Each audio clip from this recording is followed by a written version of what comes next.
Yes.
Should be wearing a coat.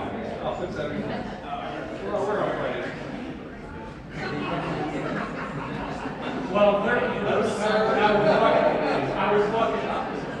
You just can't get it. And Davis was in his car. And came to a complete stop. Rolled down the window. Dixie? What?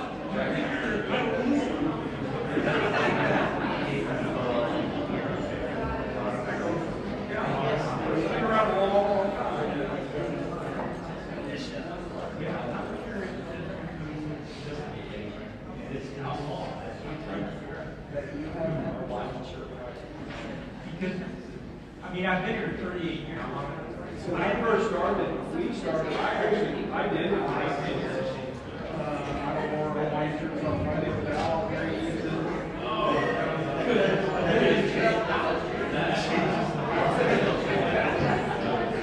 This became something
Good evening.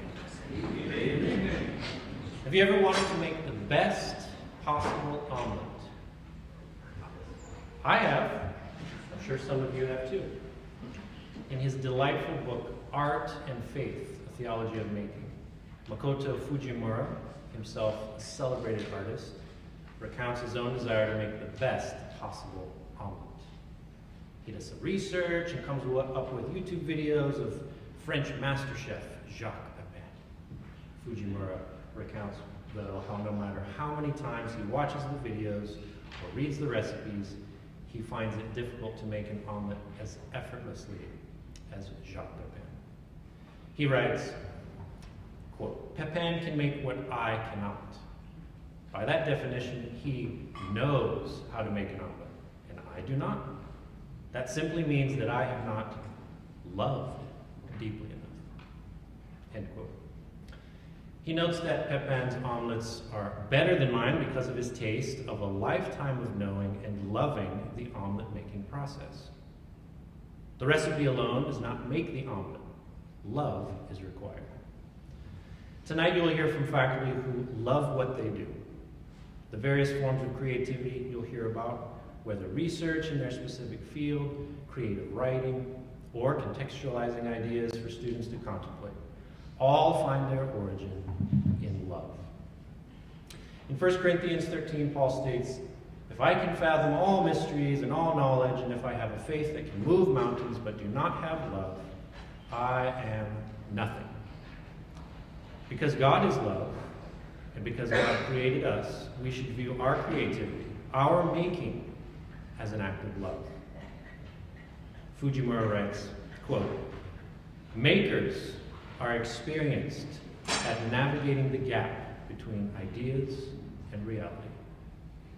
Makers can help us to love more deeply." Let's pray. Dear Lord, we thank you for this evening. We thank you for all that have come. I pray that the speeches and presentations and thoughts coming from faculty would be beneficial to our ears and hearts and minds. In Jesus' name, amen.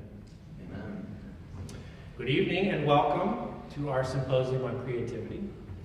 Thank you so much for choosing to be here. My name is Luke Carlson. I teach music theory and composition here in the music department. And it's my pleasure to co-coordinate this event with Daniel Chin. Unfortunately, he and his wife are both very sick and could not be here this evening. Please remember them in your prayers. 2 years ago, we hosted the first incarnation of this event, and I am excited to hear from my distinguished colleagues. After our final presentation, we will all return to the stage and hold a brief Q&A, so think about questions you may want to ask, followed by a delightful reception in the foyer there. I would now like to invite our first presenter to the stage, Michael Humphreys.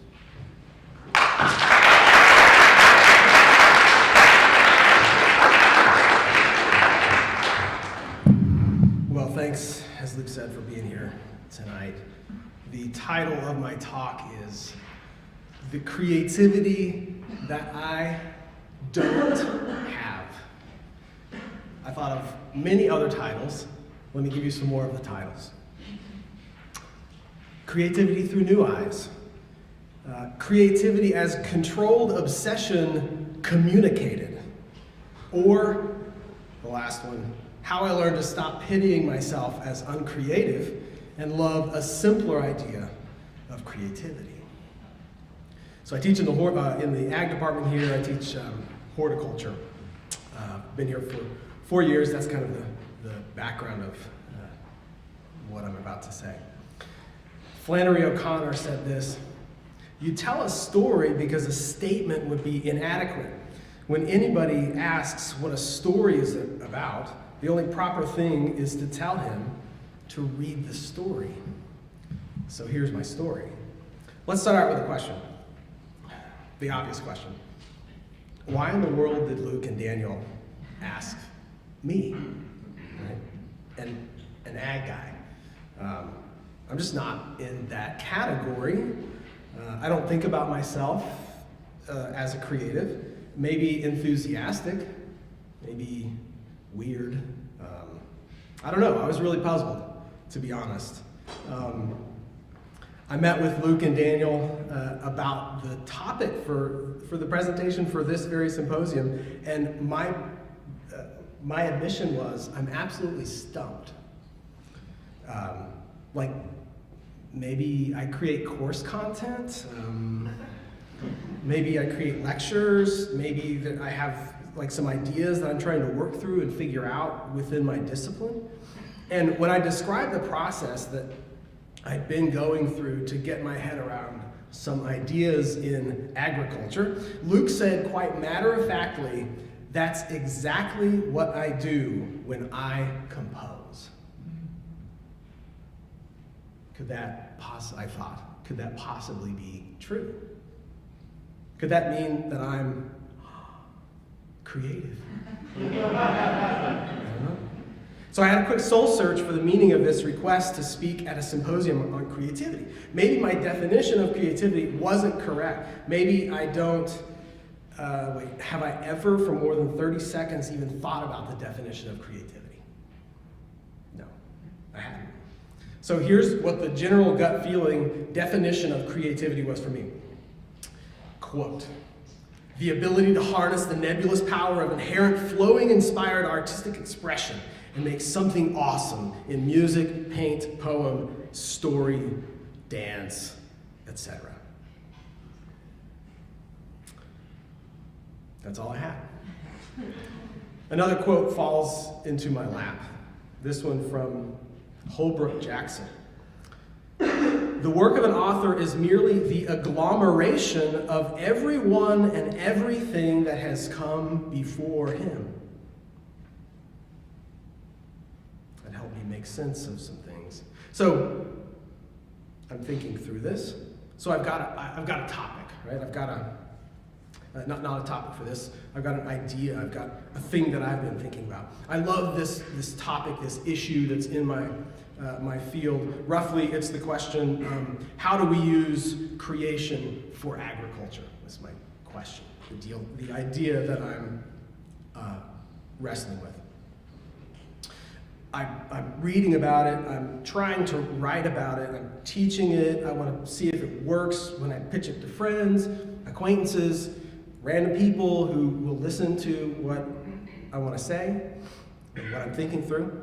It happens to be a very important topic, this topic, maybe one of the most important issues facing agriculture today, the use of the natural world, our ability to do so. So to me, it's a big deal. So I'm wrestling with this idea. It's kind of becoming a soapbox, like it's all I can see, and it looks like everything is related to this idea. So formulating it, supporting it correctly, because if I get it correct, then it gives some really big green lights to how we do agriculture, at least how we do agriculture the way we're doing it in America.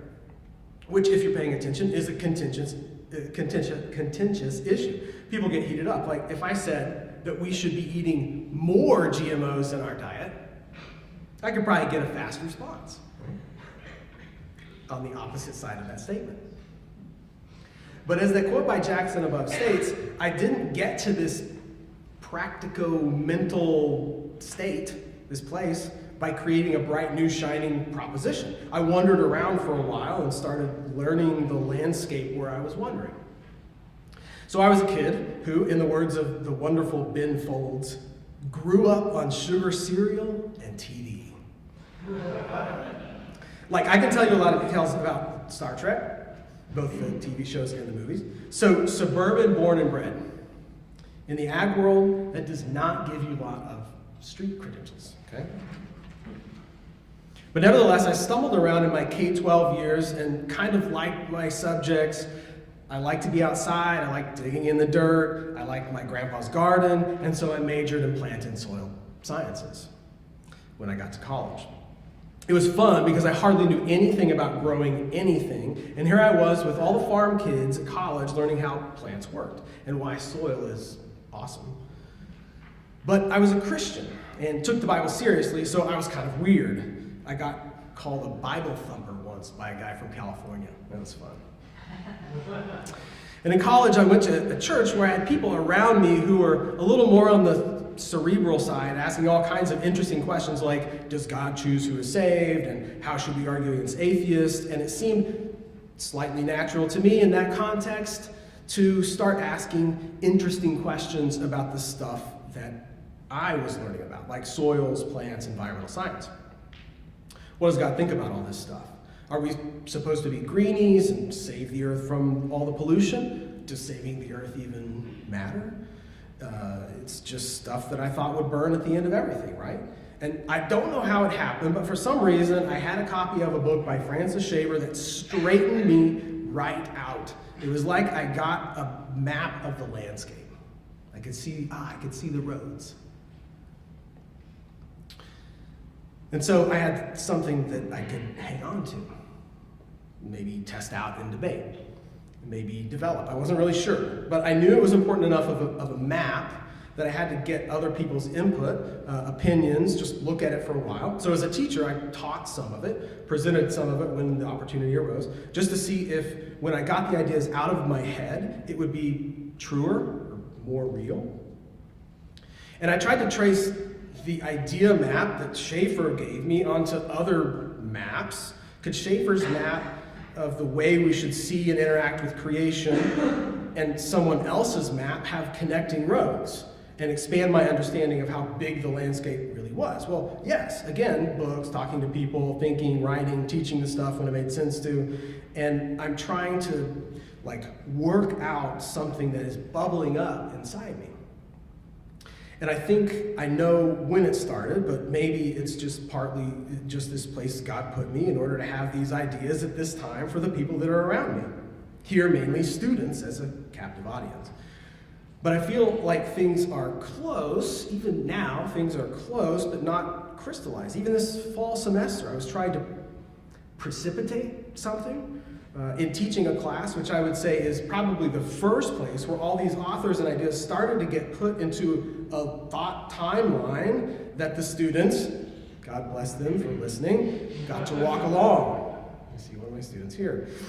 That's the context, and I begin hearing the wake-up call that creativity isn't so much a magical occurrence that drifts into my soul from the spirit realm, only for me to channel into a beautiful piece of whatever it might be. But as my wife relayed to me, she gave me a quote, and I can't remember where she got the quote, this idea regarding beauty, or the beautiful. Here's the quote. Beauty is order with surprise. Okay. Beauty is order with surprise. And the order part, I could get my head around. I could order my thoughts. So, order with surprise. So maybe for me, that is that leads me to and has led me to a new definition of creativity. So here goes. Ordered understanding of semi-related ideas and ways of seeing and doing that get applied to my specific time and place with my skills and interests and weirdness, surprising students with old but now synthesized new approaches to doing agriculture in the world. That's a really precise definition for me in the ag department for a particular thing. So in place of a musician's quarter note, I've got maybe the click of ideas. Maybe in place of the poet's rhyme, I've got some kind of rhythm of thoughts that harmonize for students from time to time. Maybe instead of the painter's brush of yellow sunlight on the campus, I have an analogy that makes sense to the student. The light bulb goes off, goes on. And so this story ends at the point where Charlie Warfield, who's the School of the Ozarks math instructor, and I are discussing mathematical weirdnesses. He mostly is teaching me, like the Fibonacci sequence, the golden mean, and pi. And we conclude in this discussion that we as teachers are nerds about a number of things related to our specialities, and that conglomeration of books and people and circumstances that we have is probably different from anybody else in the world. And we bring all of that to the classroom, where we're teaching this collection of souls that the variety of which has never been gathered into the same place to hear this particular version of the story of a plant leaf, the story of a soil nutrient cycle, the story of an enzyme. And voila, if I'm being faithful to hear, to gather, to synthesize, and bring something out of the crock pot cooking, simmering storehouse of where all this is occurring, where all this resides, if that happens, then I just might be creative. Thank you. Thank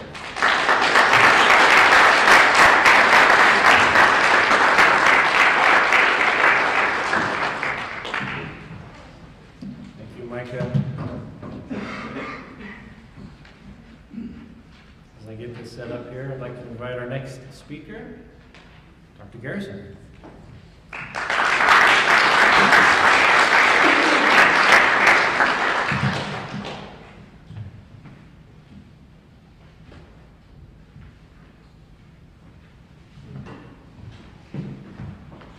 I'm probably going to avoid the microphone. I speak with a fairly loud voice, so I hope that's okay. Welcome, and thank you so much for attending.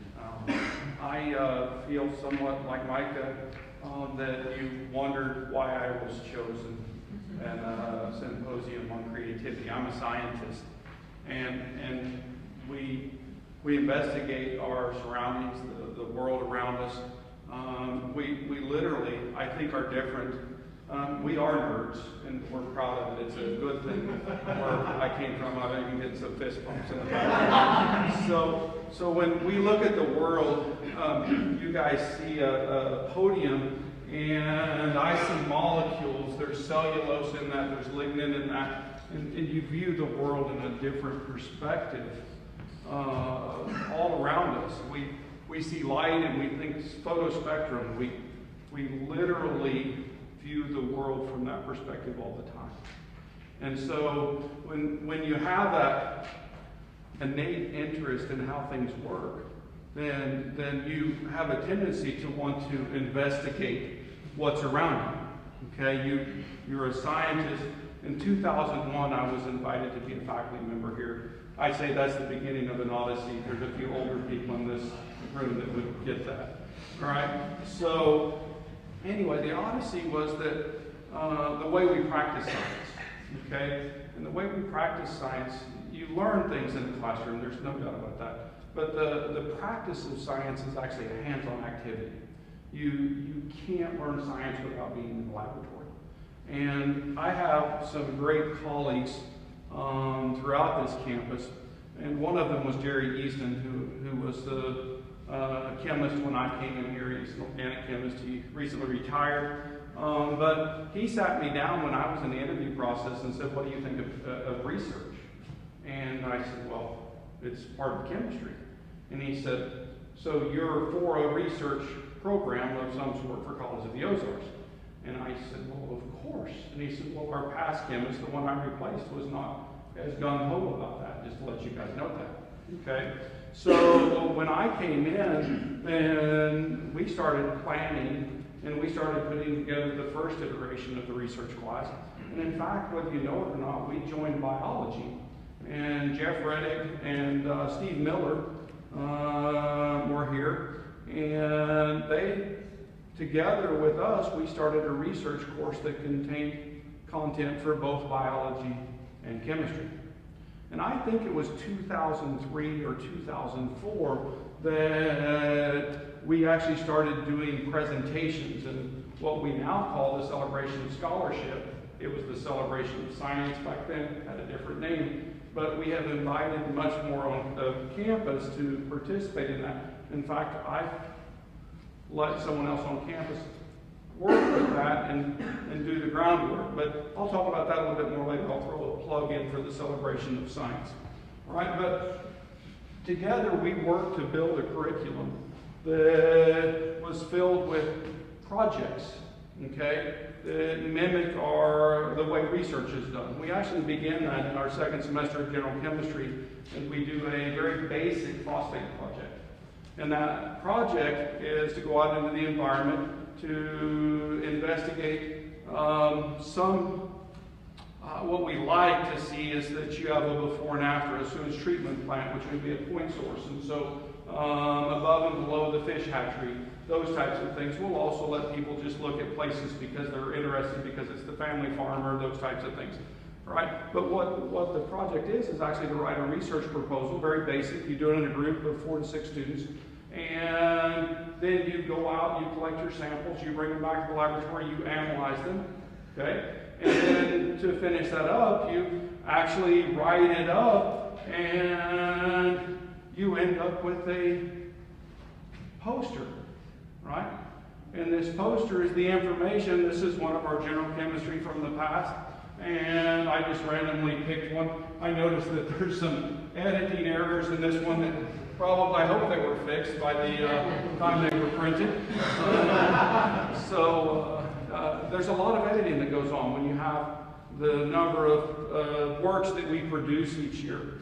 And so going back a couple of slides, we have organic chemistry, and in that course, then there's a synthesis project, or they can choose to do separation, those types of things. Guess what? A poster, I'll flip through those in a minute, gets produced. We also do that in my environmental chemistry course. In fact, we're doing a case study right now. I'm teaching that course, and we're looking at the Jacks Fork River. I chose that years ago because there was a large body of data on it, because there were some issues with a pollutant. Actually, it was coliform bacteria, but they did all the physical chemical studies, and so that data was easily available, and I had a place to stay down there. My mom was down there. So we take a group of students every year and we go water sampling. We might take canoes with us, we might not. But anyway, I have from late 2000s, every other year when I taught the course, then I would collect a set of data. And so I have a very large set of data on this system. And it's done by students. Wait, have you guys noticed something? All this work is being done by students. That's interesting, right? And so we move on. My instrumental analysis course does a little bit different project, but I know they're starting research that semester, usually. Okay? It's their 3rd year in, and so the project we do, we actually learn how to operate an instrument. Now that sounds simplified, but when you start using scientific instrumentation, then some of the nuances are quite complex. Right? And so I have them adopt an instrument in that class, and if I know someone is going to be in research, then I really encourage them to adopt the instrument that they're going to be using to do their studies and research. And they either write a laboratory for someone else to accomplish with that. At the same time, they have to write complete instructions on how that someone else can follow, that they can fire it up and prepare a sample. They can actually put that into the instrument, and when they're done, then they have data. They actually can process data. And so that project is built around that concept of strengthening them to operate an instrument. Okay? And then that becomes the beginning also of the research class. This is kind of our capstone course for our major, right? It's something that's very important to us. Most often when we teach this, for faculty here, they'll understand this, we're donating our time because we don't often have enough students to make. But it's so important that all of our faculty members sit in that room and take time out of their day because it's that important to us. So the level, am I supposed to be talking about creativity? Is this creative? I'm going to ask that. Okay, so it is for scientists, but I'm not sure I got everybody else in the room. But the process of this is to build the students' confidence. Okay, the first semester, this is a 3-semester course. Okay, it is a total of 6 hours, and the first semester is predominantly writing. Okay, we sit down with a book on how to write like a chemist. Okay? We go through that to write a research proposal. At the same time, that's our first-year students. Our third-year students are in the same class. We do a lot of joint things, but then they're getting ready to write a report and produce a poster on their final research project. And so we're doing the back half of the book with them at the same time. And so there's dual lectures going on sometimes. Sometimes the students present some of it. It's a whole mix of things, right? The new students are doing preliminary research in the laboratory, so when they write their proposal, they'll have true content on their project.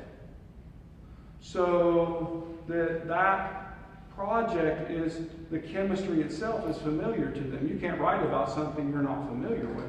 Not only that, they've probably done a literature search of 20 to 40 journal articles that fit in that. They have had to bring and summarize a book on their topic.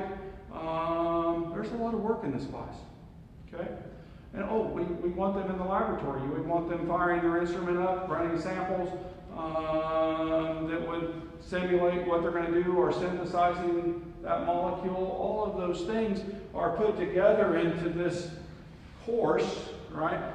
The second semester then is fully research. Well, you say that we meet every week. We call it group meeting, okay? And it's an hour to 2 hours, right? We hang out and we have the students who are doing the work in the lab tell us what's going on. We present papers sometimes. Sometimes we'll bring in a guest speaker, but it's mostly about them to tell us what's going on.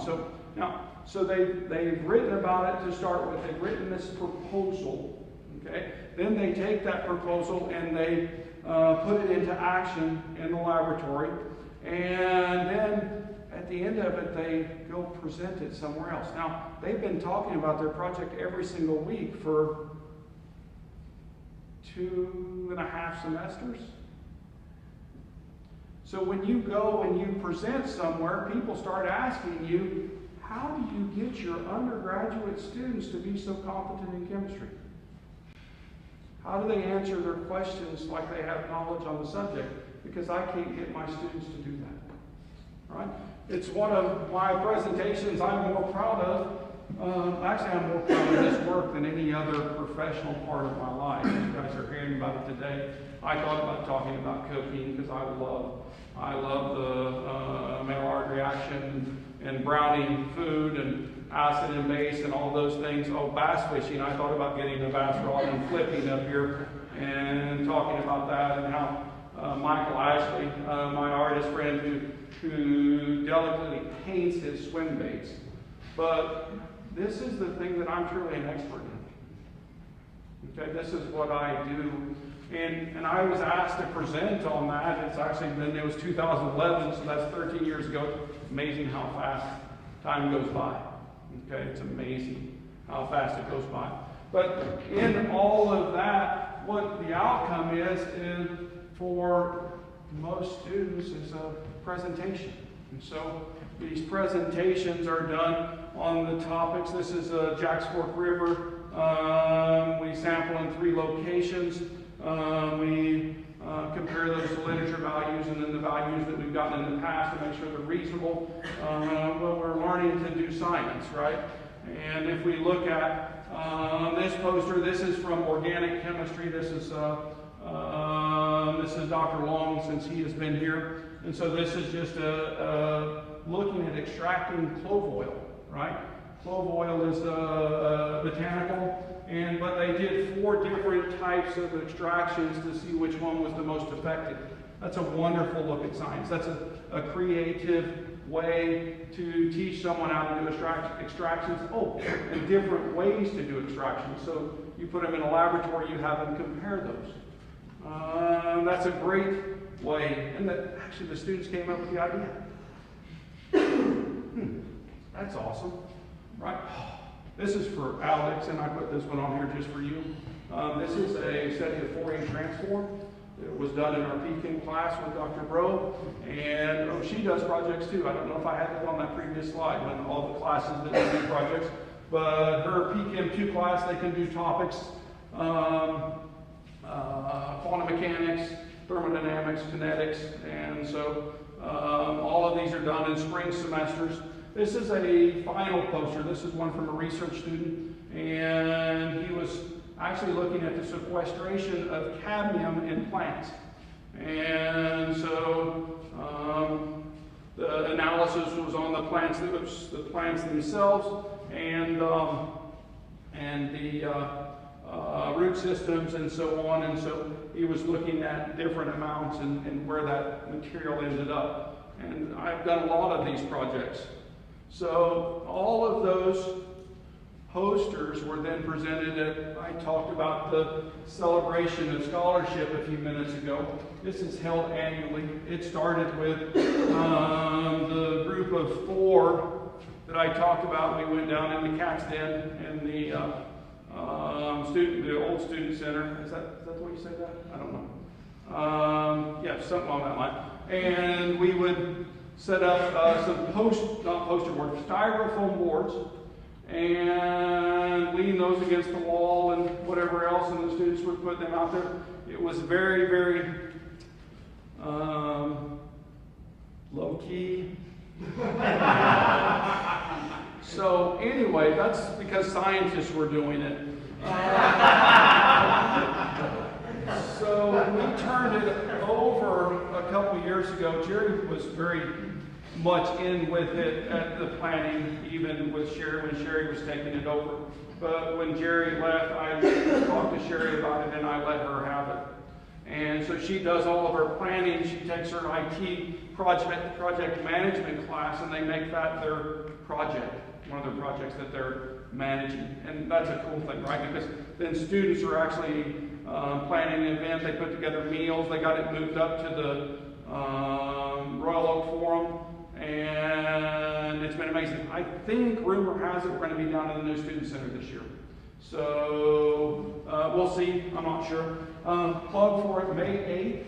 If you want to see, wait a minute, work from at least 13. I know nutrition is missing off this list when I put it on there. There's probably a few more I missed. If someone is in here I missed, I am sorry. Okay? But animal science, biology, business, chemistry, computer science, engineering, English, horticulture, music, nursing, physical health and education, nutrition. These are all academic programs, and all of these people are doing wonderful creative things. Okay? And come celebrate that with them. Come view it. So, in conclusion, hey, a scientist looks at the world differently. Okay? This is a way to explore the universe around us, right? Whether it be an atom or be interstellar space, we still use many of the same tools to look at both. Okay, it's not something. The thing is it's the mindset of the analyst or the scientist to be able to picture the experiment to find the thing they want, from gravitational waves to whatever it may be. Okay, and much of that is not easily seen. It's abstract. Okay, you can't see a molecule, not with your eyes. You have to have a different set of eyes, a tool that can see those atoms. Yeah. And so we look at the experiments from the scientific perspective, and when we see the mathematics behind it, when we see the design of the experiment, that's where we see creativity. Okay? That's how our brains work a little bit different. Okay? This body of work that I'm about to show you is the end of my talk. These are presentations that my students have done that I have co-authored with them. All of these have been presented at a professional meeting somewhere. And so there was too many to do slide by slide, so I learned a new thing about PowerPoint. And so now I can do the movies and scroll and those types of things. But if you have any questions, I would love to field that at this point. So.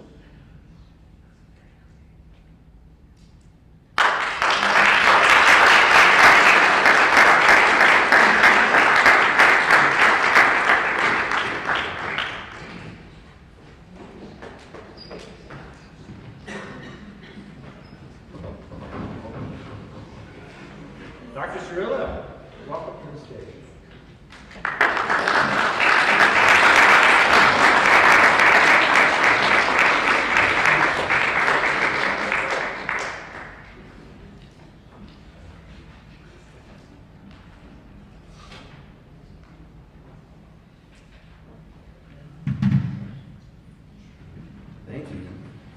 think if you have an opportunity to do that presentation again somewhere, the Star Wars music should play. So I'm Dr. Cirilla. For any of you I don't know, I teach English literature here and American rhetoric and readings and other things. Also, another reference, 2001: A Space Odyssey. I have an Android, which when I first had it, it came with that evil red eye.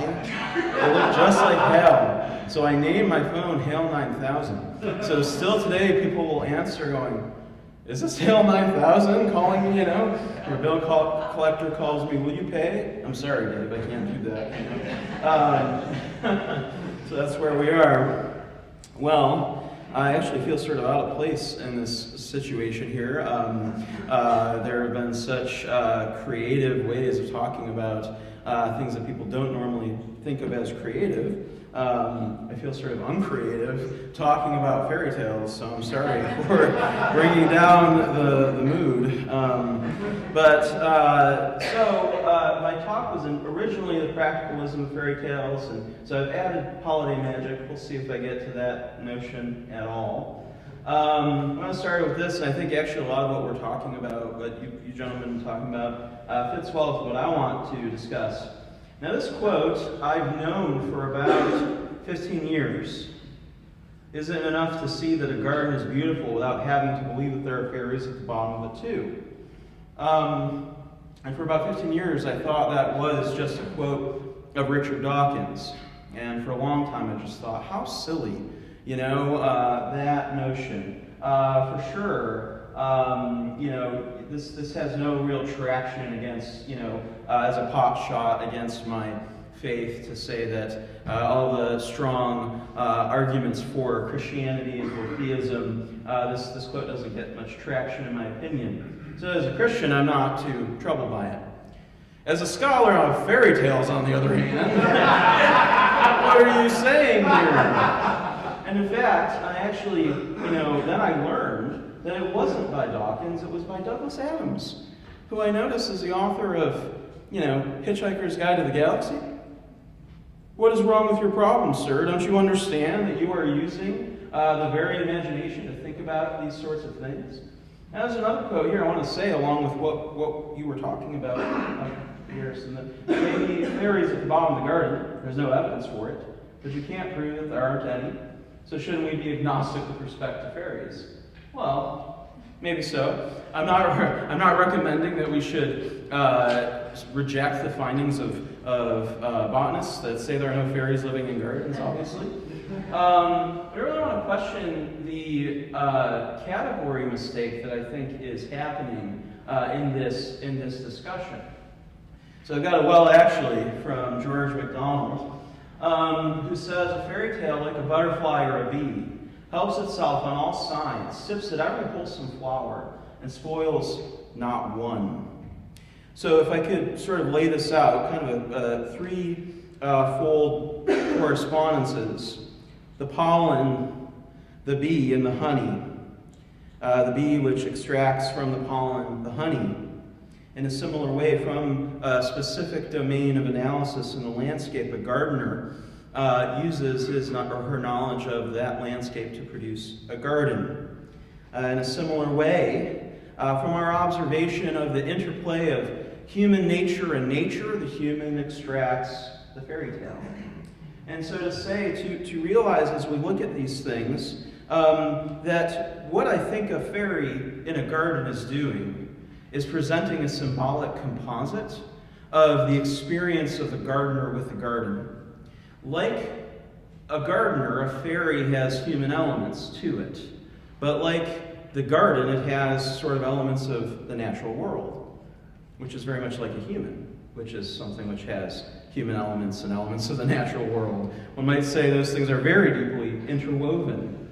And so to say that to recognize that composite nature, in a sense, a fairy may help us to see what it is the garden is doing in interacting with that space in ways we might not otherwise see. So then this further statement, unhappy would he be who walking his garden should scent only the earthy savor of leaves, dead or dying, never perceiving and that afar off the heavenly odor of roses fresh today from the maker's hands. So you might have a story about a fairy who brings you a flower, and you imagine the wonder of that. And maybe you've been gardening and a flower comes up, and you feel like it's a gift, like it's something wonderful that's happened. And you might express that through that story.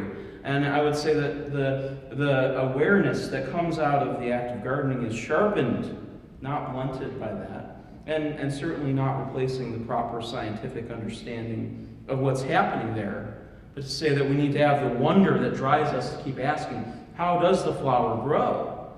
The fairy doesn't threaten that explanation, but adds the power of wonder to it. To kind of add to this, notion of fairy tales and fairies as a gift. So, Camry, my wife, knows that I'm going to use this example. Every anniversary, I like to give her usually some form of jewelry, often a necklace. Now, if you were to describe that, what on earth are you giving your wife a necklace for? Are you saying she's not beautiful enough?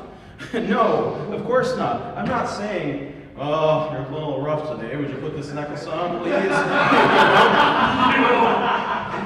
That's going to be a bad anniversary. That's not what we want. Naturally not. No. Of course, what I'm saying is the order of the goodness of your beautiful soul that you bring to my life is such that it deserves a manifestation in the world.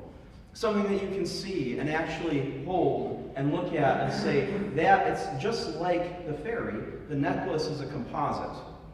It is what you bring to my life, and it's also my gratitude for that. And so that composite reality, to say it's like, oh, what a useless thing a necklace is. No, you're missing the conversation that's happening through the power of that gift. So I would rather say, you say, why can't you love the garden sufficiently without fairies? I would say, why don't you love the gardens enough to give them fairies in a similar way? You're not augmenting it. Rather, you're celebrating and saying thank you to the space of the garden, which is a wonderful space to be in. So I want to get even more sort of specific about this, and I believe that is a drawing from Alan Lee's illustration from Leaf by Niggle, which is a wonderful fairy tale. Highly, highly recommend it. I know Mr. Ashley, yes, right, big fan. And I like that imagery of the sort of particular with the general, so the larger picture and the smaller, and how the two speak to each other. Tolkien says the human mind, endowed with the powers of generalization and abstraction, sees not only green grass, discriminating it from other things and finding it fair to look upon, but sees that it is green as well as being grass. But how powerful, how stimulating to the very faculty that produced it was the invention of the adjective. No spell or incantation in fairy is more potent. Fairy begins, man becomes a sub-creator.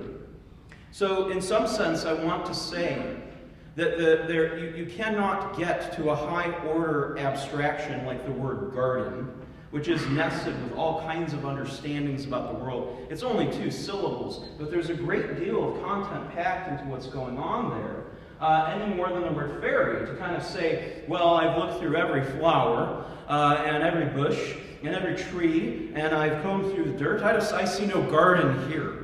Well, you're not understanding how the word functions in response to the context, right?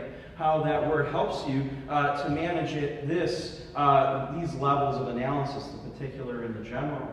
So in the same way, I would say you can't on the one hand say gardens are worth celebrating, and the human mind, which can delve into the abstraction of the concept of what is the garden, which is what the word fairy tells us, and dispense with the word fairy. They come from the same seat of judgment within the soul that allows us to articulate the words that bring order out of chaos when we speak.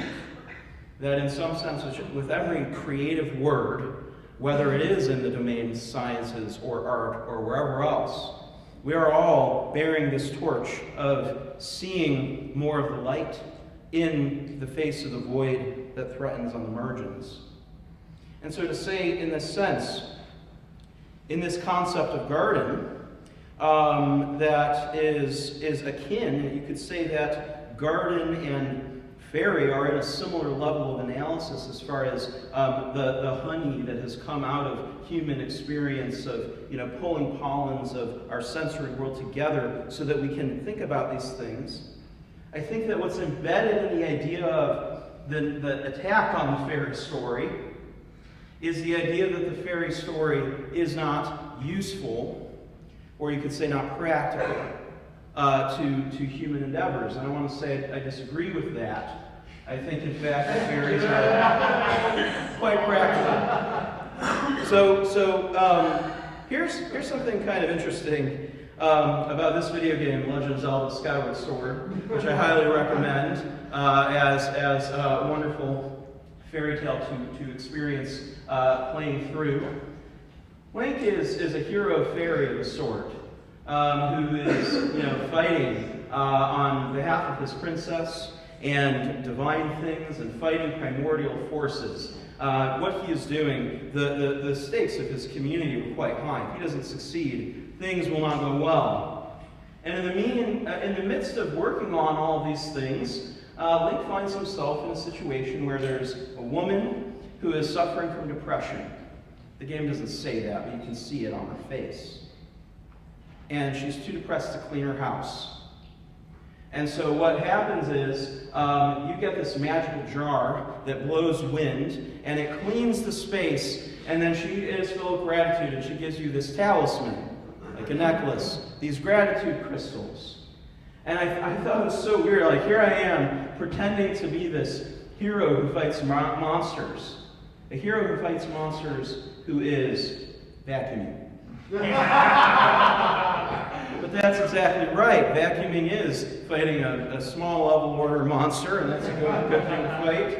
And to say once you have shepherded and stewarded that space, you do bring a fairy tale experience out of it. You can have wonder at the small mundane acts that manage those spaces around you.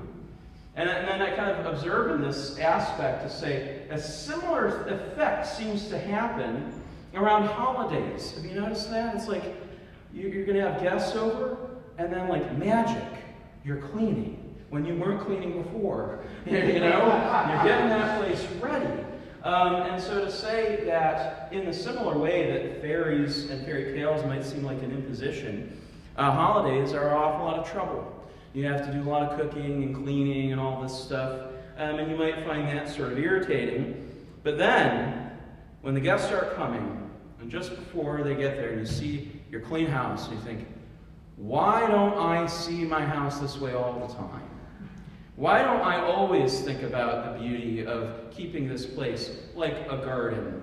Why don't I realize that I can have the holiday wonder in this space more continually?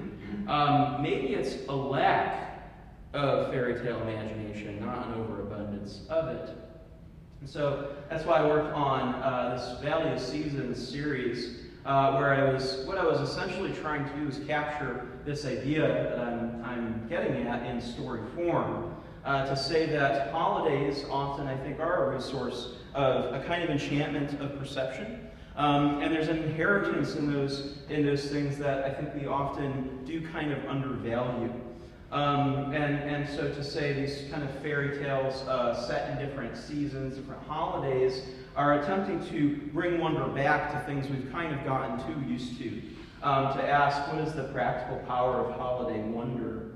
So the first one that I wrote, oh, by the way, so I drew that map, and Camry's friend Barbara Dolphin did the watercolor. So that's the setting, the Valley of Seasons there, where the holiday enchantment comes from in this story world. That is Pith the pumpkin wisp. He's a pumpkin fairy. His job is to make sure that the pumpkins are in good mood, because you don't want sorrowful pumpkins when it's time for the harvest, And what's happened is there's an unjust banishment of pumpkin fairies, and the hero of the story has to go bring them back. And it becomes a story about the communal value of trick-or-treating and Halloween and that sort of thing. So here's another, same thing, there's Sir Benoligus, Easter Bunny, fighting a dragon cat. And it becomes a narrative about not eating too much chocolate on Easter, and a story about, Sir Benoligus standing up to forces kind of set in Easter time. And we've got Salt on Twilight Tower. This is a fairy tale about how annoying it is to talk to your relatives at Thanksgiving time. That's set in a fairy tale setting. So this is the one that I was going to read. How am I doing on time? Am I right? So this is Napkins and Cobwebs, and it's a bit strange from the other ones. The other ones have a very specific kind of aspect of like what part of the tradition am I trying to meditate on, kind of refresh our wonder towards, think about what they bring to us. With St. Patrick's Day, I feel like I got off mission a little bit. I guess you could say that it's because it happens in March. It's kind of a story about spring cleaning, to go back to Link vacuuming the woman's house. But also to say it's thinking about images of like the three-leaf clover and all that. And I do quote from St. Patrick's breastplate in this as well. So I'll just read a little bit, and then just when you're tired of me, just throw a brick at my head. Once the fairy queen gave a species of fairies from East Aeolia the responsibility of helping mortals to sleep. These sleep fairies were sometimes very helpful, but on occasion got into trouble by making people fall asleep when they didn't want to. This behavior might have gotten quite out of hand if it weren't for the fact that one day these sprites put a sleeping spell on themselves, and ever since began to doze off at the least provocation. They could only stay awake long enough to do a very small amount of work, and this took up knitting tiny blankets. These blankets happened to be woven at a consistency too thin to be useful as bed covers for humans, but proved to be useful at cleaning up messes. Thus, the fairykin of naps invented after their namesake, the napkin. Their need for sleep proving to be a most useful tool for our need to clean up our messes. Few contributions of fairy culture to human life are so mundane and practical. Cobs, on the other hand, are fairies from West Silva, and it is said that they have a bit of that goblin side. This is why they are so spidery in their behavior. Cobs are quite displeased with the napkins, for their namesake has been used to destroy many a carefully designed cobweb. Napkin must keep a watch out for cobs, but you can always tell if the cobs have gotten the upper hand if there's an assortment of cobwebs in plain sight. This is a distressing thing to see because it probably means that cobs have stolen members of the napkin, which leaves a moral imperative of dust, often unrealized among human folk. Do make sure to dust those cobwebs out from the corner of your room, Margaret, said her mother as she poked her head in the door to check on her daughter's cleaning. You don't want to get sick from the dust. Yes, mother, said Margaret, happy to please her mother. But, being a good child, Margaret was still a child, and so, hoping to delay her work, asked, but if spiders make spider webs, then what makes cobwebs? Her mother laughed and said, why, cobs, of course. Margaret laughed too. Whatever is a cob? Oh, said her mother, a sort of spider probably, or maybe a little sprite what makes friends with spiders. Margaret wrinkled her nose. Whatever would a sprite want friendship with a spider for? I don't know, but since you don't want spiders, or the sort of sprites that would make friends with them in your room, you better clean their outposts from your closet. Whether her mother knew how true this statement was isn't known. But as children in the Valley of Seasons take fairies more seriously than other children, living nearer to them than most people, Margaret listened to her mother's advice. Unfortunately, sometimes following good advice can lead to trouble. But usually it's better to be led to trouble through good advice, as you'll find the trouble eventually anyway, and less equipped than you would have been otherwise. So Margaret set to cleaning her room of cobwebs, and probably this would have not been much of an issue were it not for what happened downstairs. As Margaret was obeying her mother, her brother Lawrence was disobeying her. Would you set out the napkins? His mother asked, and he replied, I'm sorry to say, no, I am not hungry, and I do not want to be taken away from my game. As it happens, his mother's stern glance shortly moved Lawrence to repent, but the damage was done. As he spoke those words petulantly, Margaret was removing a particularly stubborn cobweb in her closet. And on his last statement, a strange hole opened in the back of the closet, and Margaret, so surprised, was swallowed into the opening immediately before she could make a sound. Lawrence dutifully began to set out the napkins, while his mother went to look for his sister. You have guessed the fright this cost her, and she came down directly with panic in her voice. Lawrence, have you seen your sister pass down this way? I cannot find her anywhere. Lawrence shook his head. She couldn't have. I would have seen her. They went about the house looking for her together, but to no avail, and then began to check and recheck places separately as they became increasingly worried. I must go for her outside, though I can't imagine how she got out there, said his mother. So you must stay here and watch for her. This would be the second request of his mother. Lawrence would disobey, but with a different attitude. Can I read a little bit what Margaret's going through real quick, and then we'll be done? Margaret awoke in the light of a strange purple glow. She was strapped to some kind of odd chair, and it was hard for her to see what it was made of, but she could feel the ropes that bound her were somewhat sticky. She saw little things moving beside her, and she got the impression they were carrying the litter upon which she was trapped. She's awake, one of them said in a small voice that seemed nonetheless bigger than what should come from the size of the speaker. Good, said another. May she never sleep again. This strange statement seemed more unkind than Margaret could understand, both because she did not know what the creature was, maybe you've guessed it, and she did not know what the creature was upset with her for. You probably guessed that too. But Margaret was startled to think through what they could be, and instead, too startled to think through what they could be, and instead began to feel fear and desire to escape. But taking some courage in the size of her captors and her status as a proper resident of the household, she said, "What is the meaning of this treatment? Let me go at once." The firmness of her voice caused them to stop, and for a moment it seemed like they might do as told. But then they laughed, and one of them said, "Sorry, lass. By your brother, you were put in our hands, and we won't be letting go now that we've got a chance at justice." Margaret couldn't understand this. "My brother? I don't think he is friends of yours. How is kidnapping a girl of her choice justice anyway?"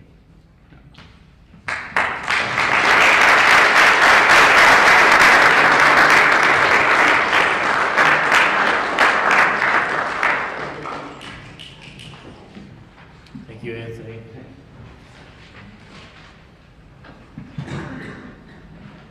And now for our best dressed speaker. By a mile, Al Dixon. Do I sense sarcasm? No! My students know I've never used sarcasm.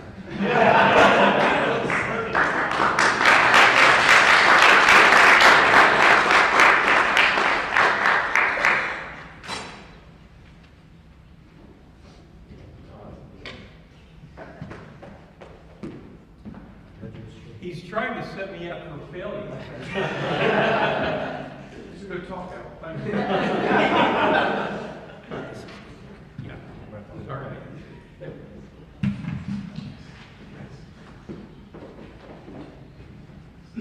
Okay, so I want to talk about mathematics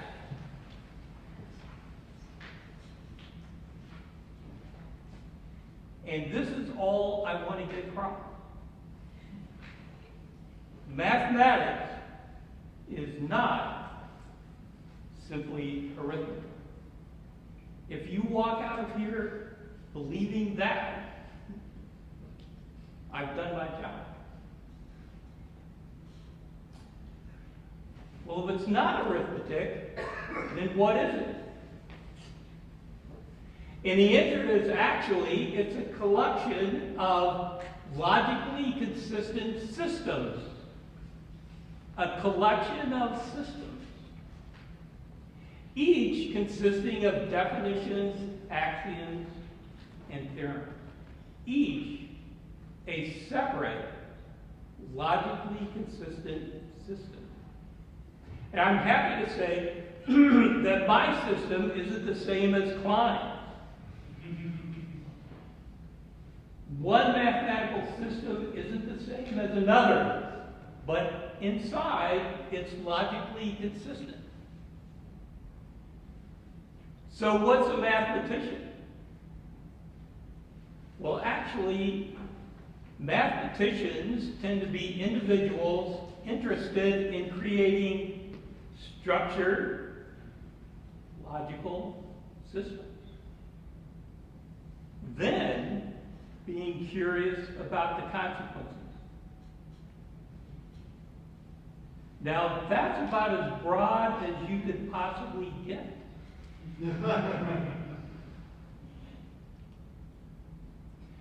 That's why, I believe, mathematics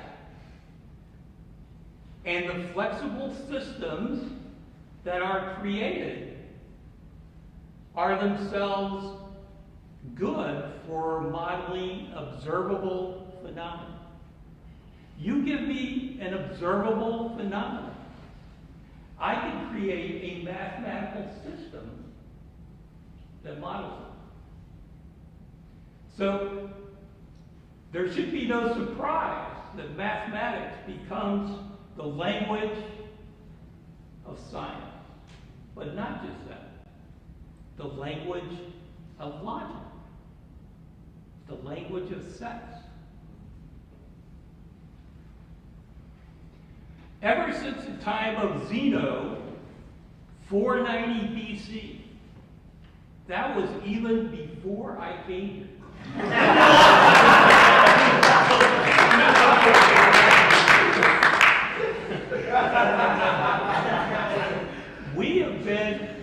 Man has been curious about processes that seem to be infinite. I always say, if a mathematician could do something once, they could do it finitely many times. But the interesting thing is, what happens if you try to do it infinitely many times?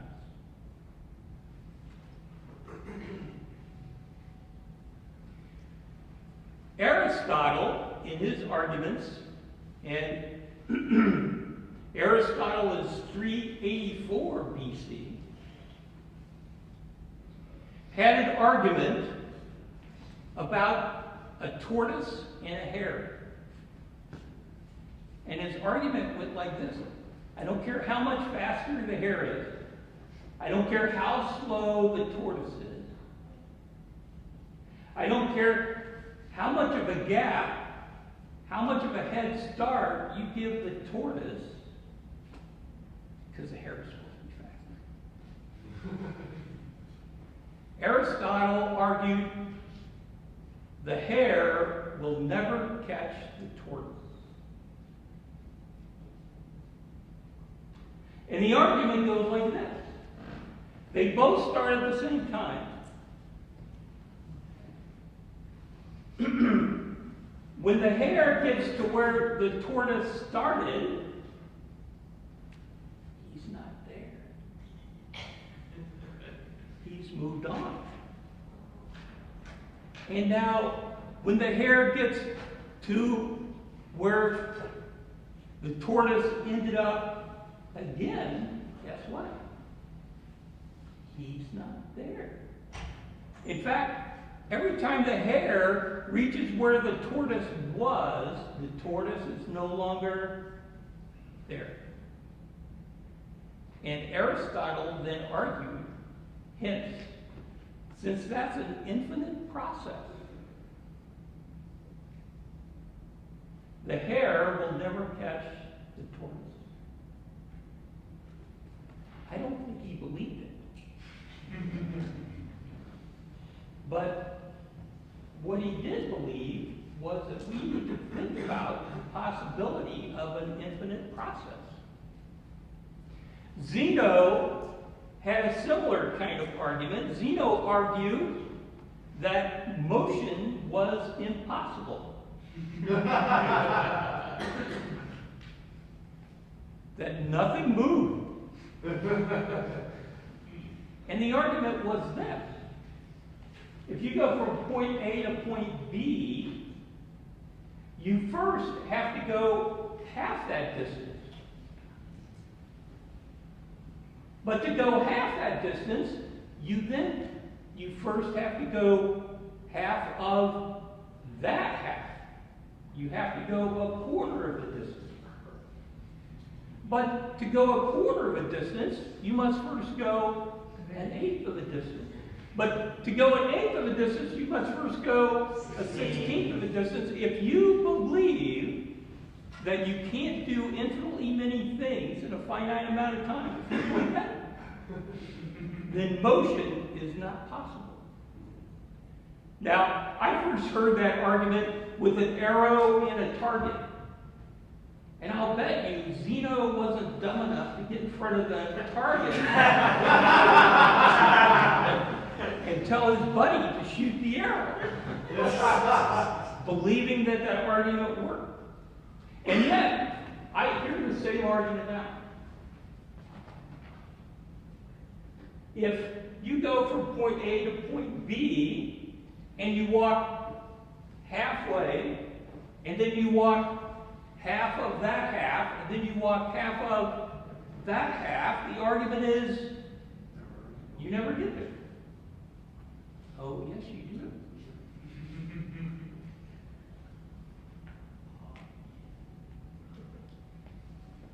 I'm going to show a small construction how a half plus a half squared plus a half cubed plus a half to the fourth plus a half to the fifth, keep going, is actually equal to 1. Take a square. 1 by 1. I don't want the arithmetic to be hard. What's its area? 1 square. Which is 1. By the way, my questions in class are never rhetorical. They're not rhetorical now. Now take that 1 by 1 square, cut it in half. What's the area of that large piece? 1. A half. The large piece is a half. Now take the other piece, cut it in half. The next largest piece is a quarter. Now go and cut the other smaller piece in half. That's now what? Keep on doing it. That process never ends. What's the area of all those added up? There you go. You have infinitely many positive numbers and still get a finite number. Archimedes, we jumped a little bit, 280 BC is when he was born, right? Used these kinds of large sums and extremely small quantities, right, to approximate the area of non-standard figures, non-standard meaning he was interested in the circle, the area of the circle, the area under curves, that changed continuously. He broke it up into smaller and smaller pieces to approximate it, and came up with a pretty good approximation for pi. Close enough for government work. Right? And in fact, jump ahead, 1600 AD, all of a sudden Newton uses the same concepts to invent calculus. A way to describe functions that continuously change. And then, in the 1700s, came Gauss and Cauchy that took those same concepts of infinite sums, sequences that we add up, to make things more rigorous. And that allowed us to apply those sorts of concepts mathematically. So, Gauss, Cauchy, 1700s. Those advances led to the concept of a limit, of an infinite sequence of numbers, of adding up an infinite sequence of numbers. And now came Benoit Mandelbrot. 1924 to 2010. What did he decide to do? The answer is look at sequences. Things haven't changed much. His sequences are a little more interesting.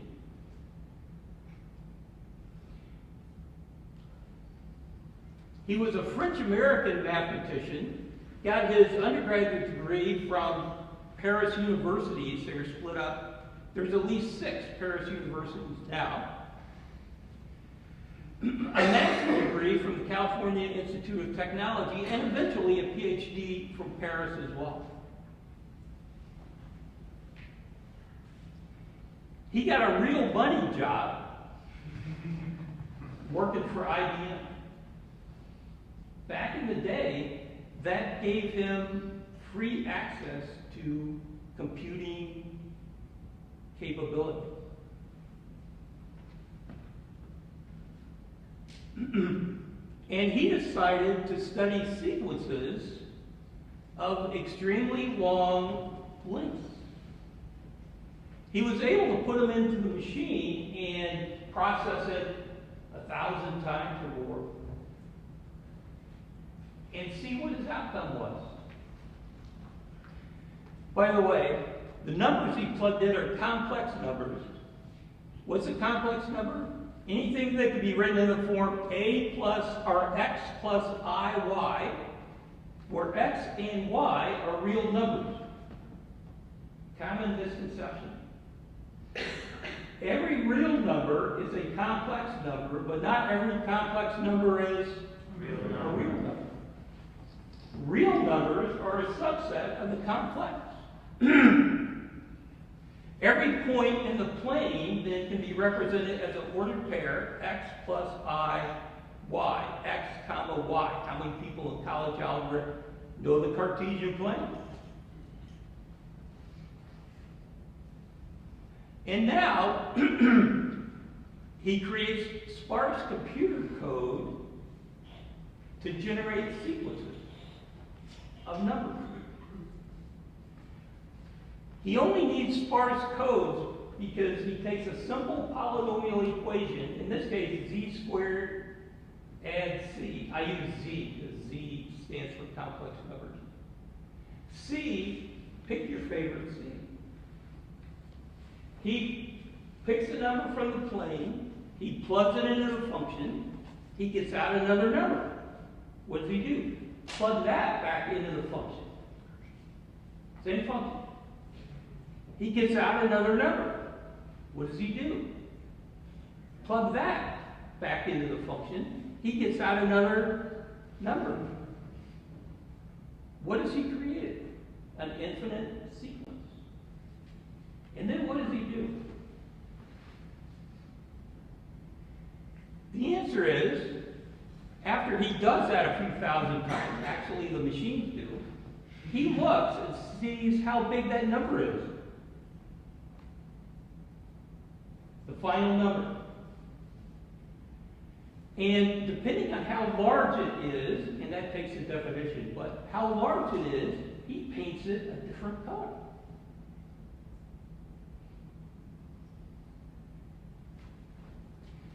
And for fun, he generates a picture of the whole complex plane, each point representing a long sequence of numbers. Each point.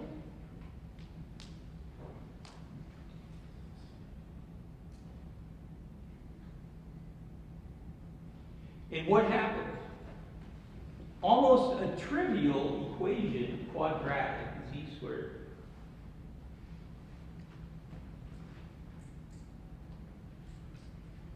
Creates amazing pictures.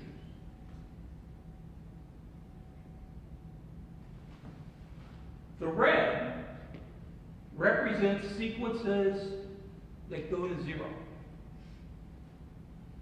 Other colors represent sequences that grow, but grow slowly.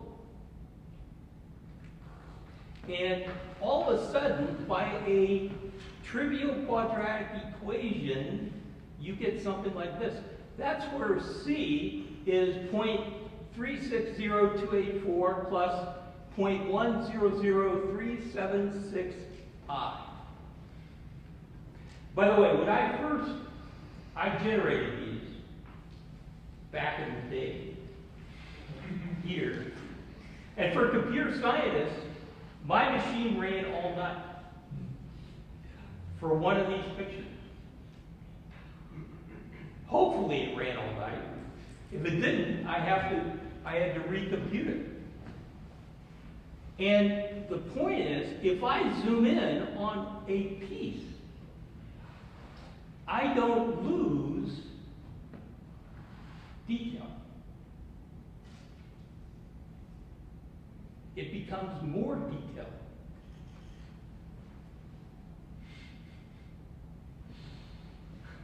This is C being 0.265 plus 0 I.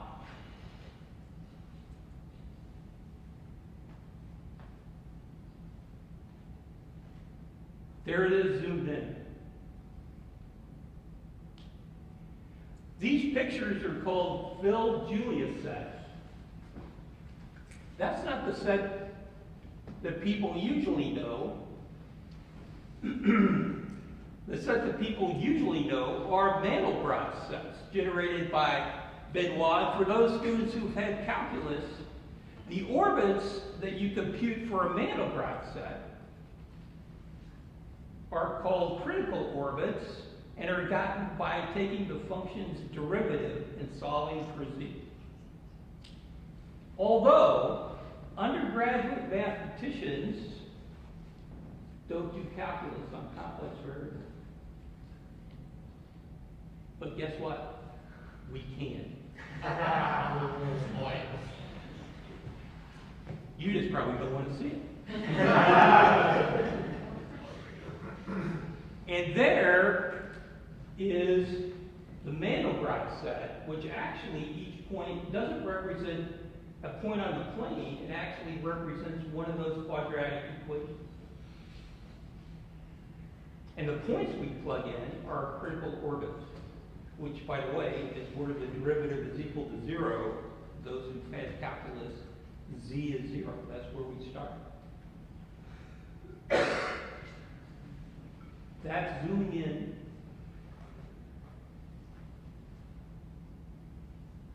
That's zooming in.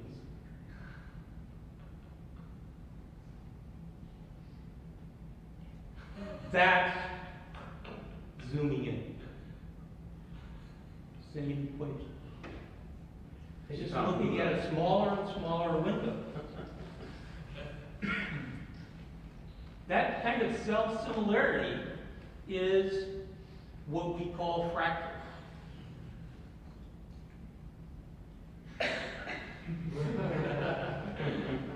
Why should we care? Actually, as a mathematician, I could probably say, you know, I don't care if you care.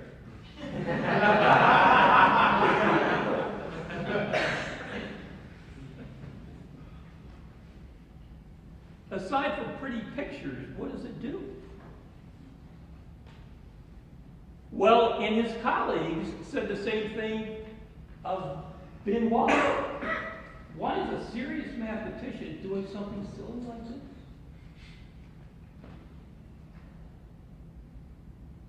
Only decades later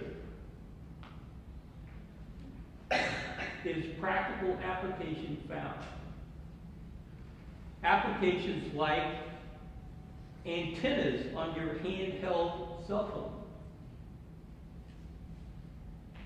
Those wires are in the form of fractals. By the way, this isn't the only way you could create fractals, right? But instead of having an antenna that's 6 foot long for reception, you've got it inside of yourself.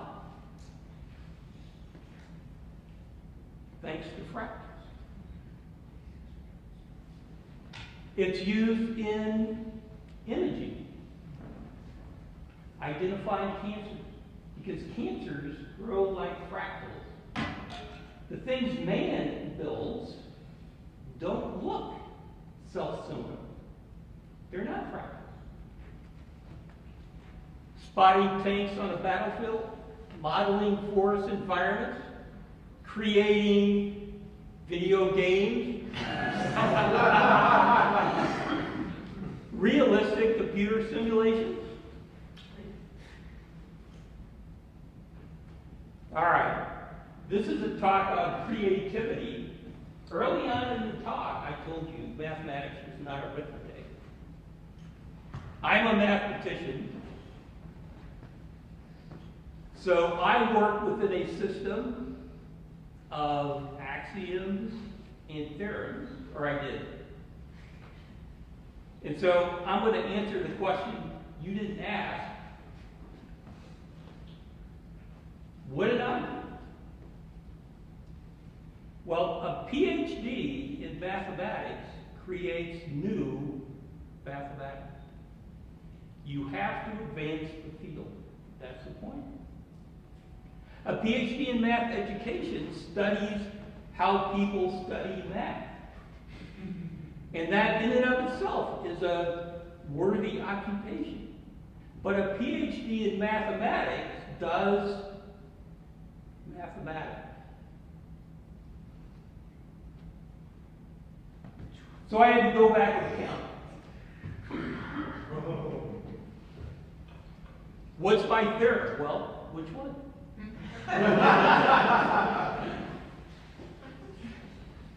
Some are kind of small. But 37 theorems of new mathematics that before I proved them were not known.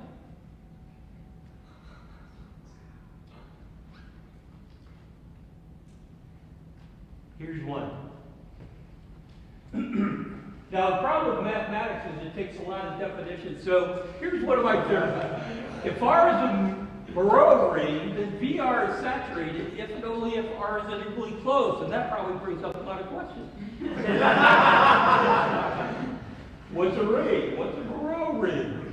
What's VR? What does it mean to be saturated? And what does it mean to be integrally closed? Lots of definitions.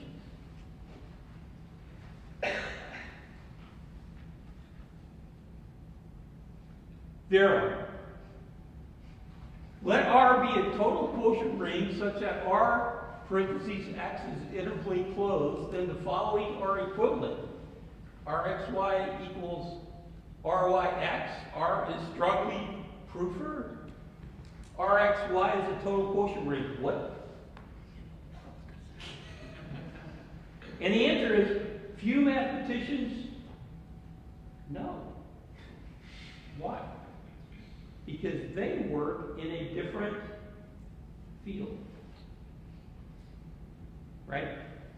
My first talk, sitting in the second row, was the big gun in my field. Brand new PhD. Man, I was scared. I started my talk. I looked at him. He was doing his own stuff. He didn't care what I was. He wasn't going to catch me. Did I relax? And sometimes that's the way it goes.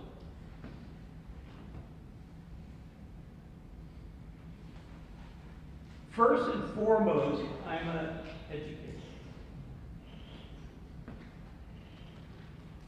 And I believe our true job as academicians is to pass on, it's a nice commonality of thinking,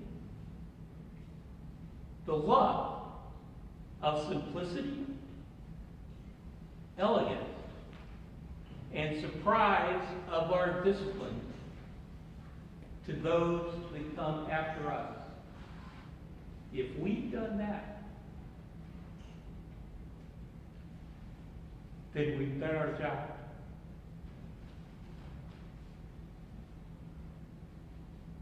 Thanks for your precious time.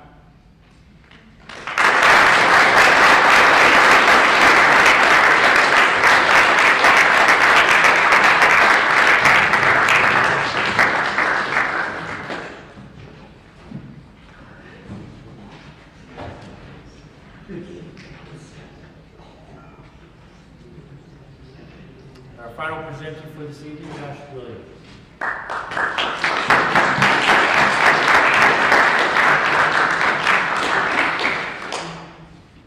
Can you guys hear me okay? Yes. Okay. I only asked because I had a little trouble hearing Al, but I assume it's because his shirt was so loud. No, actually, so I wasn't supposed to be the final presenter. That was going to be Dr. Chin, so had I known, I probably would have tried. So I want to talk about the title of my presentation is Curating Creativity, or How to Be Creative and Like It. So I'm essentially, here's what I'm going to do. I'm going to tell you guys a story. At the end of the story, I'm going to give you 3 hopefully practical takeaways that you can apply to your own field of creativity, whatever that might be, and I will tell you how it relates to mine. And then I'll be done, and I'll be out of here. So it's going to be pretty simple. So the story starts. I was born the youngest of 9 children to Ed and Joan Williams, who were recent transplants from upstate New York. They had bought a dairy farm. My father was a contractor and decided that he wanted to try his hand at farming. He had always dreamed of having his own farm, so they picked a little town called Norwood, Missouri off the map and moved out there not knowing anyone. They loaded up 8 kids, a cow, some chickens, and a horse, and moved halfway across the country. Not long after that, I was born, and contrary to your initial assumption, we were not a pant-adverse family, although I had struggles. I'm just going to leave this up here while I talk for the most part, just so you can bask in my cuteness. So I grew up on this dairy farm, and this little town called Norwood. Our population was around 400 people. My graduating senior class was 29. That's about the size of our town. We weren't big enough to have any real arts. We didn't have a drama club. We didn't do plays. We had band. There was like 12 of us in band. And we had an art class or 2 here and there, but that was the extent of it. Just wasn't a lot of emphasis on the arts. And that was fine. I didn't know any different. But growing up on the farm, I remember one of the first tasks that was given to me was, it was my job around the age of 7. It became my job to go get the cows. And what that meant was exactly what it sounds like. It was, at 7 years old, my job, along with my trusty companion, my German Shepherd, Sam, we would walk through the barn, out the back, through the pasture, up over the hill, towards the woods, where all of the cows would be laying under trees, soaking up the sun, laying around the pond, relaxing, having a good time chewing their cud, and it was my job to interrupt that and tell them it's time to go get milked. And so at 7 years old, Sam and I would set off day after day to get the cows. This was, these walks to get the cows, this was where my storytelling began to develop. Because every day as I would walk up the hill, through the pasture, these stories would start to make their way into my imagination. And then these characters would start to come alive. And I would start to put voices and words in their mouth. And while I'm walking along with Sam, I would be talking out loud. Sometimes I'd be having a conversation between 2 different characters that were just kind of swimming around in my imagination. And I would do this day after day after day, just get lost in my own head. And while that sounds amazing, and it was, I loved it. I loved that time alone to just dream. You can imagine that a 7-year-old who's supposed to be paying attention to where the cows are to make sure they all get to the barn, who's lost in his imagination, may not be real good at his job. So time after time after time, I would miss cows. And then I'd be in trouble, because about the time you're done milking cows, you realize, wait, we have 3 less than we're supposed to have. We better go find them. Now it's dark, and we're in trouble, and it's all that kind of stuff. And so I felt terrible. While I loved getting lost in my imagination, I felt terrible that I did at the same time. I was so conflicted. Because I started to interpret these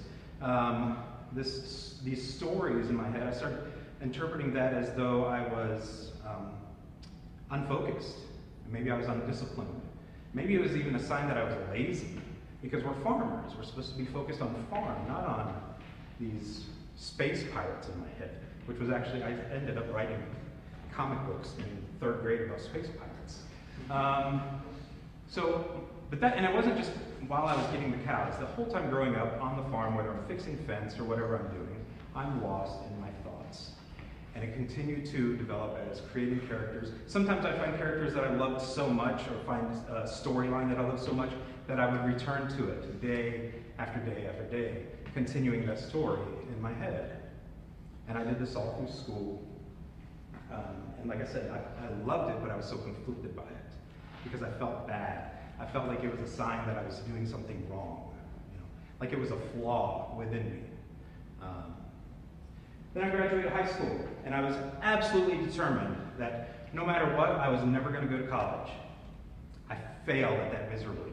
About a year after I graduated high school, I found myself here at College of the Ozarks. 2 of my best friends were here, and I was aimless. I was looking for something to do other than the farm. And so they said, why don't you apply, come hang out with us for a while. So I did. I showed up here at College of the Ozarks in the fall of 1995. And this is the absolute truth. My goal was to drop out. Like, that was my intention. I showed up thinking, you know what, I'll hang out with Steve for a semester, maybe 2, and then I'll figure out what I want to do with my life. And I came here with that plan in mind. So I show up. They give me my list of classes for my first semester. The very first class I'm supposed to approach, that I'm supposed to go to, is this class called Vocal Training for the Stage. It's a theater class. And I'm a farm boy. And while I've seen some live theater and I had great appreciation for it, it was nothing that I ever thought I'd do. Nothing that had ever crossed my mind that maybe I could do this or would even want to. So, and to make things worse, not only was it a theater class for a farm boy, but it was also held in the dance studio. So not only am I not going to take a theater class, I'm especially not going to take a class in a dance studio, right? So I was talking to my friend Steve, and he's like, no problem. You go get this drop form, you show up to class early the first day, have the professor sign it, that you're dropping the class, and you never have to go back. And I was like, oh, well, shoot, that's easy. I'll totally do that. So I got my form. First day of class, I showed up to class early, walked in to the dance studio. The room is empty. I'm looking for a professor named Mark Young, and he's not there. The room is empty, except there's a cute girl sitting on the floor. And she looks at me and says, hi.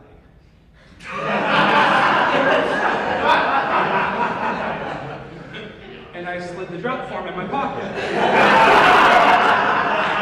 I returned to class day after day after day. But there was something about this class, and something about the way it challenged me. I started to discover that there were some natural giftings that I had no clue that I had. Things that fed that imagination in a way that felt good and right. And I started to embrace that. And it wasn't long before I became a theater major. And I started taking all these classes and acting, and I had this skill set, and I felt successful.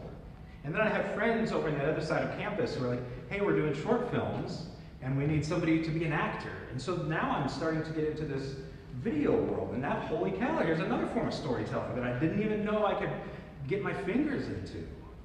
And so I double majored. And so I ended up graduating from here with theater and media production, and I married the girl who was sitting on the floor. So I ended up doing really well.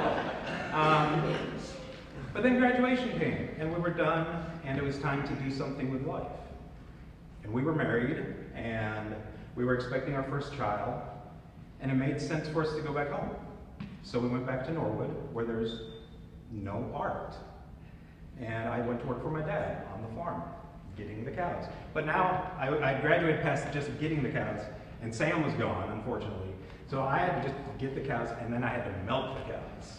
And this was day after day after day. And again, those stories, those characters, they never went away. This was an ongoing thing for me. We were on the farm for about 2.5 years. Both of my boys were born while we lived there. And we were restless. We felt out of place, even though it was home, and I loved the farm, and I loved my parents. But we felt out of place, and we wanted to get back to friends, and we wanted to get back to some form of creativity. So I remember sitting down with my dad and having this conversation that, Dad, we're moving. We're going to go back to Branson. I'm going to try my hand at starting my own video business. We're just going to see how things go. And my dad said to me, at the time the farm was about 1,400 acres, it was this big operation. And he said to me, he said, if I thought you wanted it, I would leave this whole thing to you. And while he didn't mean to put a bunch of pressure on my shoulders, it totally did. Like in that moment, I felt like I was really disappointing him.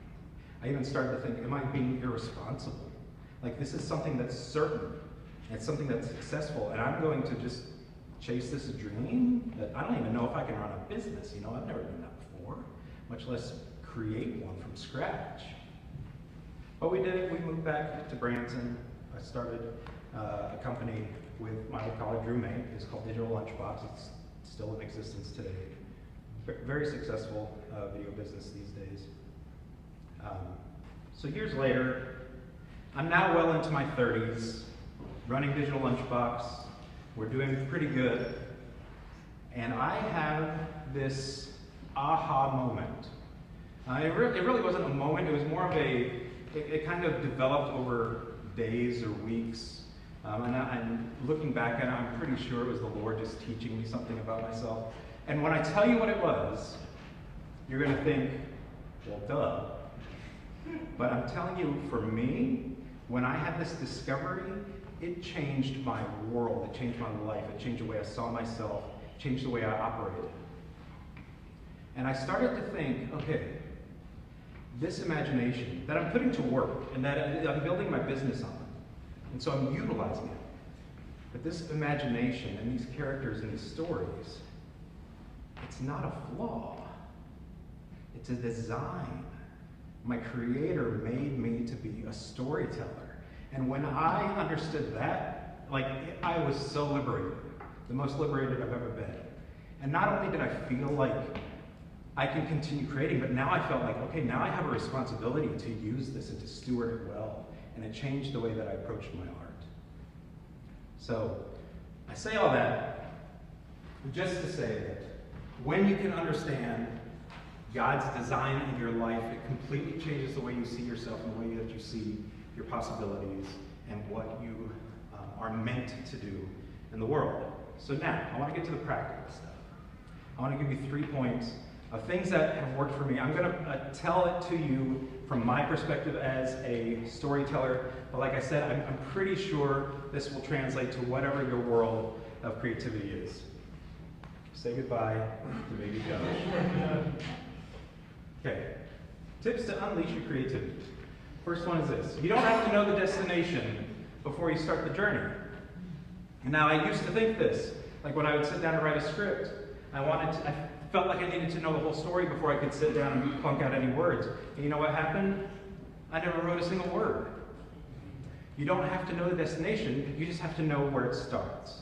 And so from the perspective of a playwright, what I need to know is, how is this beginning? Who's my protagonist? And how does this story begin?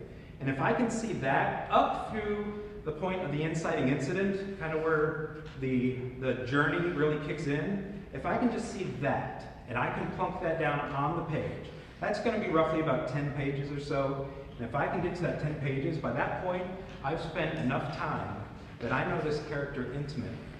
I know him inside and out. So that when I get to that next step of his journey, I don't have to know where he's going. He's going to dictate that to me. He's going to start to tell me how he's going to respond, and what he's going to say, and how he reacts to certain types of personalities around him, and things like that. I don't have to know all of that. He's going to dictate his own adventure to me. The next one is this: prepare for detours. This is one of my favorite ones. So think of it like this. You're in a car, driving down the road, heading toward a destination, but before you get there, the bridge is washed out. It makes no sense to just sit and wait for the bridge to be rebuilt before you continue on, does it? Like, nobody's going to do that, so why would we do that in our art? And so what that looks like, again, from the perspective of a screenwriter or a playwright, that's called, now I'm having it right now, like a mental block, or something like that. So you're writing, you know what you're doing, you're going along, and then all of a sudden you get to a scenario, you get to a, maybe a decision that needs to be made within your script, within your story, and you're stuck, and you don't know where to go. And you run it over and over in your mind. And you're like, I got nothing. So what do? The bridge is washed out. You take a detour. What a detour is, for me as a writer, it's a different project. So I have multiple projects going on at all times, and I highly recommend this. When you have multiple projects going on, you never have to stop and wait. And here's the thing, you're never going to be able to edit a blank page. So don't ever stop writing, right? So you always keep working, you always keep moving forward. So I might leave story A, jump onto another story. I might be with this other story for the next 4 or 5 months before I ever come back to story A. But I'm telling you what, by the time I get back here, I've got fresh eyes, I've got fresh imagination, got new ideas, and I know where to go because the bridge has been rebuilt. I can keep moving forward. So have multiple projects. Prepare for those detours. And the process should be painful. As a writer, or as a filmmaker, or as a lot of things, editing should hurt. I tell my students all the time, if you're not leaving really, really good stuff on the cutting room floor, you're not editing tight enough. You could write a scene, and I've done this many times, or I write a scene. I love to write banter between characters. I feel like I'm good at it. I feel like dialogue is one of my strengths, especially when I can get into some really good banter things. And so I'll write a scene, and I'm just flowing, and it's like I'm laughing at myself out loud, like I'm doing great, it's so good. I sit back and I read it, and it works perfectly, it moves so well, there's some really, really clever lines in there. And then I look at it within the confines of the entire project, and I'm like, oh, dang, it doesn't work, it doesn't take us anywhere. Yeah, it's a nice moment, but it's of no use. And so I have to cut it. I have to leave it on the floor. Sometimes you have to cut a character that you really, really love, and you guys just have to leave it laying on the floor. But you never know. You might come around to it someday and pick it back up and stick it in another story somewhere else. But it should be a painful process, whatever your art is. If it's not painful, you're probably not invested enough, because there's going to have to be some very, very difficult decisions to make. So those are the 3 points that hopefully you guys can take away. Translate that into your own art, your own creative processes, whatever those might be.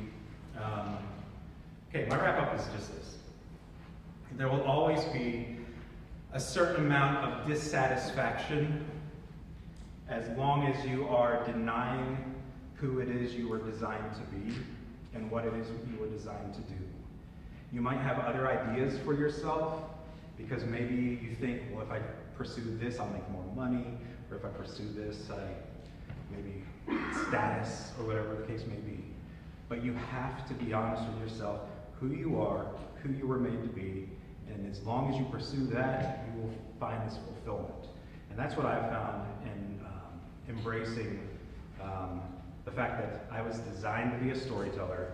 It's not a flaw. It's the way the Lord made me, because He had something specific in mind for me to do. So, appreciate your time. Thanks.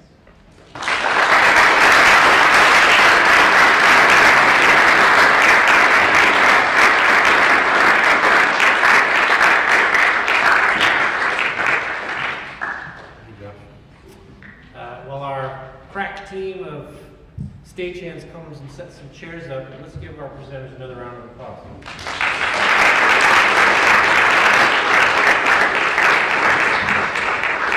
I'd like to invite the presenters back on stage for a quick Q&A. If you have a question out there, I'll grab this mic and run to you and have you answer or ask your question.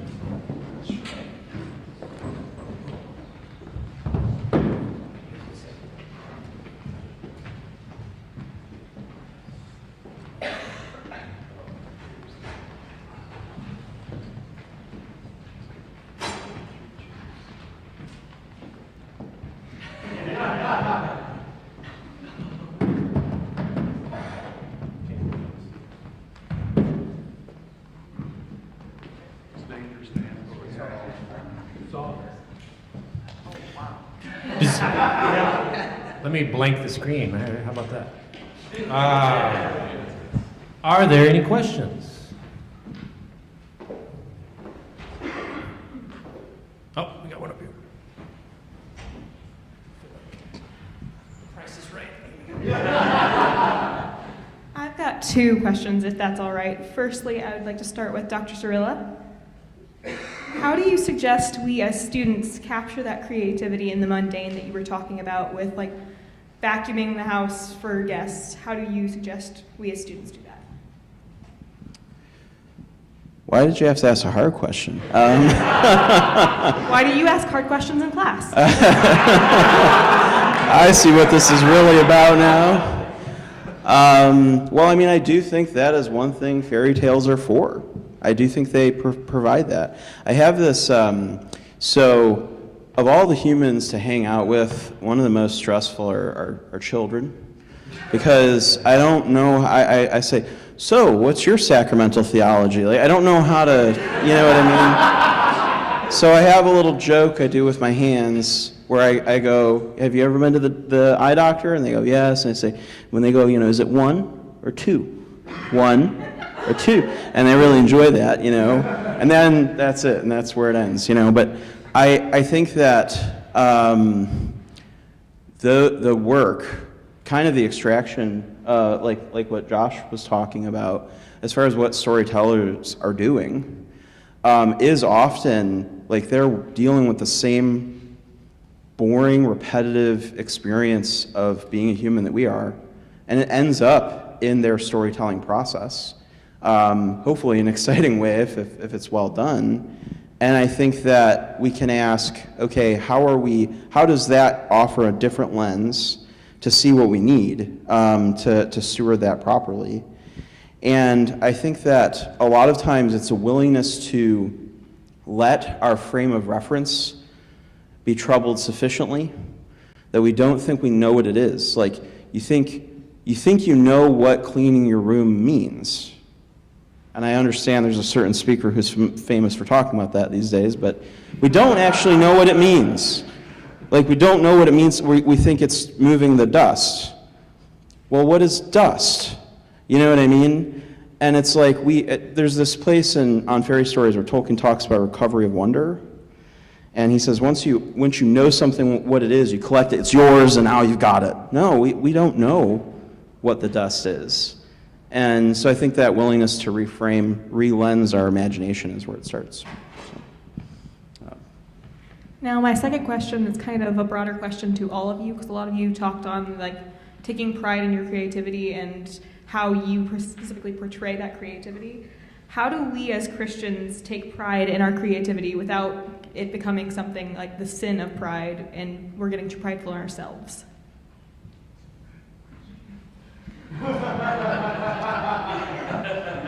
For me, I believe that I do all things for the glory of God, that my life is dedicated to Him. I'm a Christian, and so my science is part of my worship, and understanding His creation. So that's the way I would respond to that.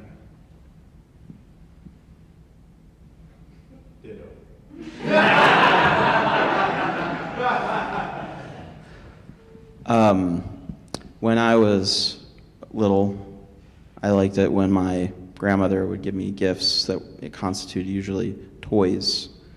And you could say in a sense I took pride in them, right? And in a positive sense, I think, in that I was thankful for them. And I took care of them, right? And I think that is like the moment in Leaf by Niggle where this tree that he's been painting becomes real. And I'll never forget Dr. Carlson's presentation. It was an FEP or something where you talked about creativity. We talk about people as having a gift as if what we mean is they gift it to others, but for the creative person, the fact that you can do this, the fact that you can do science, it's this wonderful, amazing thing, right? That somehow you can ask of the universe, what are you doing? And it'll tell you, and that's incredible, you know? And so I think taking pride in a Christian sense and being thankful for a gift are not really different, ultimately.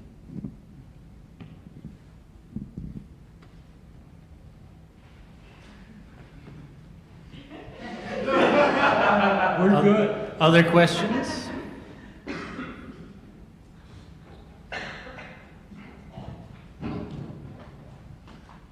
So I'm trying to formalize this in my mind, so I'll try to make it brief. But first of all, I just really appreciate everyone thinking about creativity in their own way, and to see it, across different disciplines. Some that, as many of you mentioned, many people maybe innately would think are creative in an artistic sense, but creativity is it's a gift that anyone can grab a hold of or use. So I loved hearing each person's take on that. So maybe Dr. Garrison, Dr. Dixon, Dr. Humphreys, more from a science world part of it. Just when Dr. Garrison and Dr. Humphreys were talking about is what they do creativity or is it not? And what are you searching for? You talked about the research and how that's creative. You talked about the search you have in your classroom for the connection. I guess kind of a thought I have, and it's just your gift sharing it with me, is I thought, well, if I'm a painter or a sculptor, you guys maybe automatically think, oh, well, you have a vision, you create a painting, and you know the tools to do that. But I'm just realizing that the same tools as a paintbrush is the same tools that you have to set up any research project or scientific problem that you do. And then ultimately, is the idea or vision of the artist could be the story, like Mr. Williams. Is it the story? Is it the story, like Dr. Cirilla? Is it the painting you have in your mind, or is it actually that theory or the theorem that you put forth in the beginning? So maybe, Micah, what do you think about that? What are those tools, and could the theory or theorem, or any of you, be equivalent or the same framework, if you're just thinking about it a different way, as an artist's piece of art? Yeah, I think I hope that's the realization that I came to, was that it's not so different. I mean, that Luke actually helped me in this process to say it's actually not that different. We're all, we're borrowing or stealing from people that have gone before us, and we're synthesizing it into something new. And I think once I heard that, I was like, oh, okay, so then what are my tools? What are my, so in mine, it was this Francis Schaeffer book that gave me a picture, a piece of the tool, and then I put it together with other tools. So that helped a lot. The question that it brings to my mind is the role of inspiration in the arts, because I think there's something there. I don't know what it is because I don't know much about the arts, but even from what Josh said, I think there's some inspiration to what he was talking about in creating and imagining these stories, even from a young age, that I think is remarkable. And maybe that's different from just normal creativity. I don't know if that makes sense. So, yeah. Other sides, guys?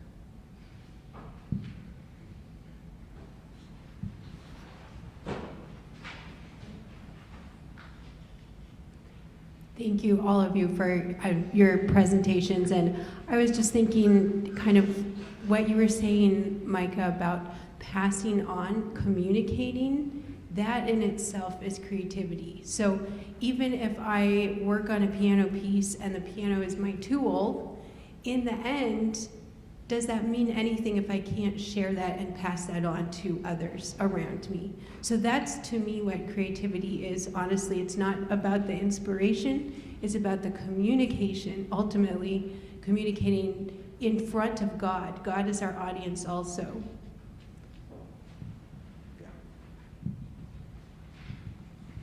This question is for Sensei, but if anyone else has anything they'd like to add on, they're welcome to.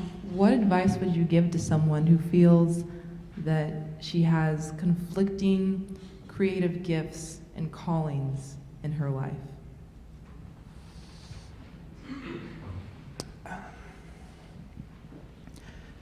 I think if you can identify your strengths and identify your desires, and if you can find places where those two things intersect, I think that tells you a lot about what you're designed for. You know, what are those things? Chances are, if the Lord's given you a desire in an area that you have these natural giftings in, then it's probably worth pursuing. Now, when you say conflicting, like, can you give me anything a little more? Like there are two like different vocations and like callings that I'm really interested in, and Yeah. so it's kind of like. Yeah, and maybe they are two, and maybe they're not too different.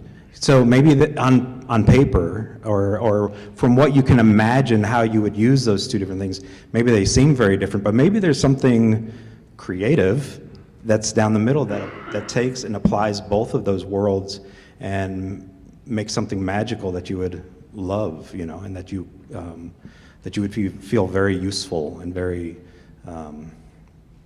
very happy to pursue. I think, you know, if we're talking creativity, creativity only happens when people dare to think outside the box and, you know, take risks, and let's try something nobody's ever tried before.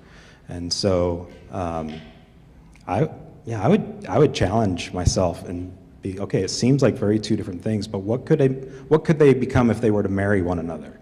And maybe it's impossible, but I doubt it. It's probably something. And if you don't come up with anything, you just start somewhere. Start with one, start with the other, see what doors the Lord opens for you, and just go from there. You don't have to have the magical answer right out of the gate. You don't have to have the perfect career on day one. You just follow the doors that the Lord opens, and don't rush towards them. Walk slowly and pray with every step of the way, and see what happens. He's not going to give you desires and gifts and just leave you hanging, right? So there's probably something in there for you in both of those worlds somehow. Thank you. Years ago, I was a college student like you, and I thought I was pre-veterinary medicine. And I was a biology major. And I was in a plant form and function class. Dr. Larry Stauffer was the professor. And he walked up to me in lab one day and said, "You're going to be my lab assistant next semester." And I said, "Dr. Stauffer, I don't have time. I've got 50 cows at home that I've got to feed every morning, and I'm working in my father-in-law's feed store." You have to know I was older at that point. I was not a non-traditional student. But Dr. Stauffer sat on me and told me he would flunk me if I wasn't his lab assistant.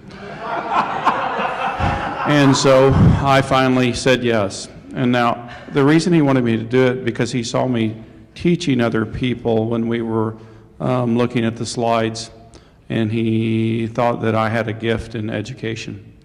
And so he told me that, and I told him, oh my gosh, I was the worst student in the world. There's no way I could be a great teacher. And he said, no, he said, I think you'll do really good.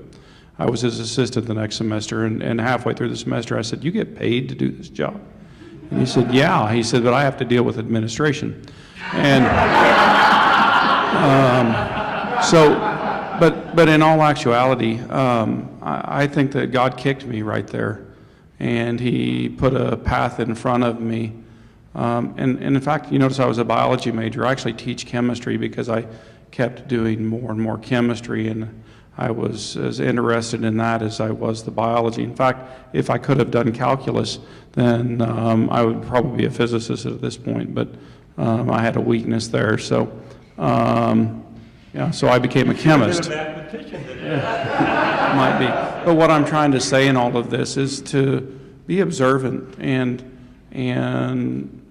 people around you might see things in you and help you to guide your way, and pray, because God's the true guide, and so your talent will show up, and hopefully that you'll get put on that right path. So hopefully that helps.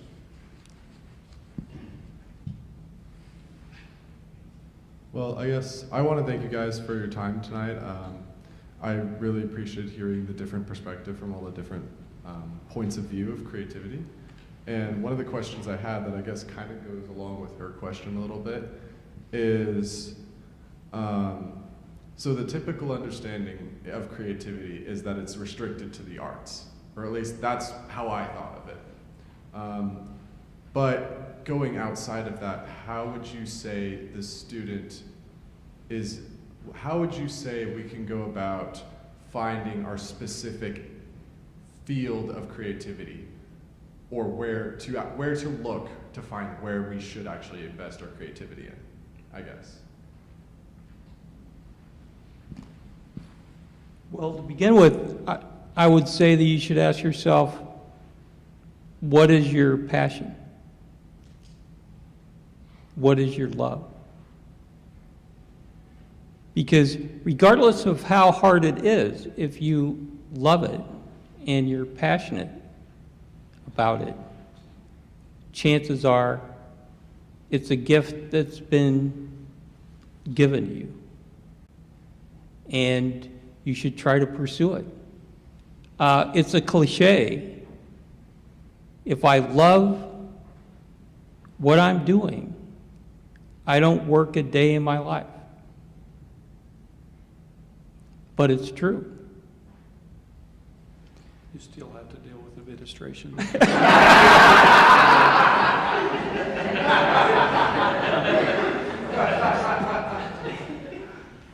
Short timer, no. But it really is true. I mean, the curious thing is, I never set out to be a mathematician. For the first 2 or 3 years, I took as much physics as chemistry, as biology, as mathematics. But then at some point, my dad sat me down and said, you know, you're going to need to graduate.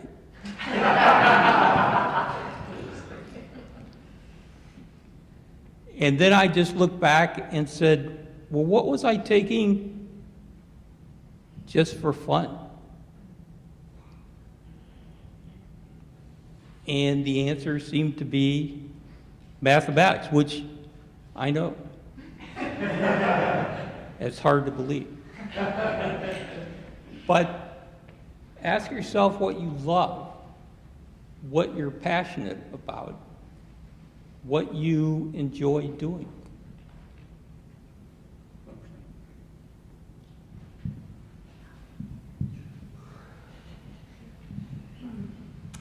Okay, this could go to any one of you, I suppose, but in Human Creativity, we are reading Culture Care right now by Mako, and my question is, how do we prioritize creativity over the productivity demanded by society? And furthermore, how can we show that creativity is a healthier form of progress?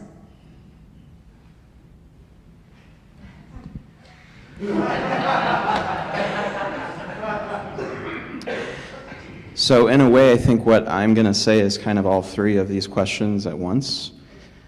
Why I think Dawkins is wrong about fairy tales is exactly that. He's seeing the fairy tale and the beauty of what he's doing, right? But then having, I think, ingratitude towards the complex of perceptions that make that possible for him to do it, right? And I think that for what all of us are doing, what we are all doing is pursuing the beautiful. And I think that beauty can be defined as the order of goodness made perceptible, rendered perceptible. And so the main question to ask is, what strikes you as beautiful? And in that sense, creativity is not about something that I am making. It's something I am shepherding. It's something I am saying, this reaches to me, and I find it pulling me out into this thing. And so what we have to say is, if you are pursuing utility at the expense of beauty, you are pursuing utility at the expense of goodness. And so you have to ask, how is the range of conduct that you're engaged in pursuing the beautiful? And so I would say every domain of analysis, whether it is the sciences or math, whether it is, and math is one that Dr. Dixon impresses me with its beauty. I don't know that I will ever be useful in that, but I think it's incredible. It's wonderful, right? But to say what strikes me as beautiful, and then what beauty can I serve to show others the good in that? And so I think that if you are saying that the Lego bricks that pass for buildings around the Cathedral Basilica in St. Louis are better than the Cathedral Basilica, I think you're wrong. And I think we can make all of our realms of inquiry more like the cathedral than like the Lego bricks that people call buildings.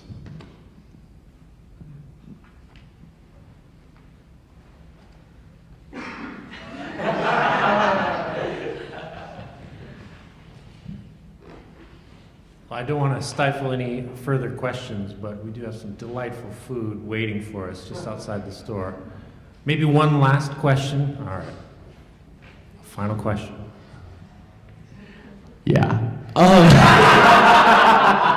Yeah, so one of the questions that I would ask is, as a computer science and a BTS major, Lizzie's question really strikes me, because when I look at computer science and BTS together and I'm like, how does this make sense? How does this work? How do I express creativity? Because Sensei, when you were telling your story, I was like, I do that. I was literally the whole time I was just like, yes, yes, yes, yes. Like that's what I do. I love to create stories and tell stories, and all growing up I would tell my brother stories in order to help him go to sleep. Like I was on the top bunk, he was on the bottom bunk, and I would just tell him stories and just talk and talk and talk and talk, and I talk really fast, and I love talking. But kind of the question that I'm asking, and this is for all of you guys, but maybe geared towards the writing a little bit, but it can also be towards just work in general, but how do you keep it from becoming bad? Like how, effectively, how do you keep it from becoming something where, I'll use kind of a more fun example, where I'm sitting at a table of 10 people and I'm having an absolute blast because I love talking, but I'm dominating the conversation and no one else is talking. And I'm using my creativity and my ability to talk and to have a great time and have fun. And some of these guys have suffered with me for a long time and understand that. But or when I'm writing, and I love to write or to imagine these worlds, but sometimes it can kind of go off the rails and I can get lost in it for hours and not end up doing things that I need to do. And so kind of my question is, how do you use your creativity but not be used by it, maybe? Or kind of that question.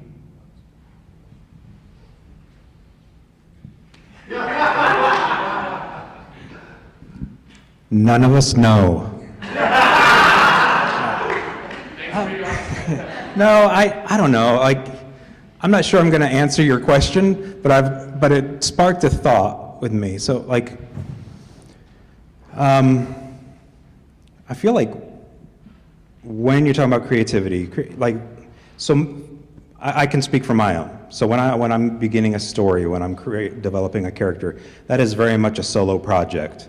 I can shut myself in a room and sit and write for hours and hours and hours. And I can finish my script after several weeks or months, have a nice 120-page complete story. I've got my 4th and 5th draft done. I feel like it's ready to be performed.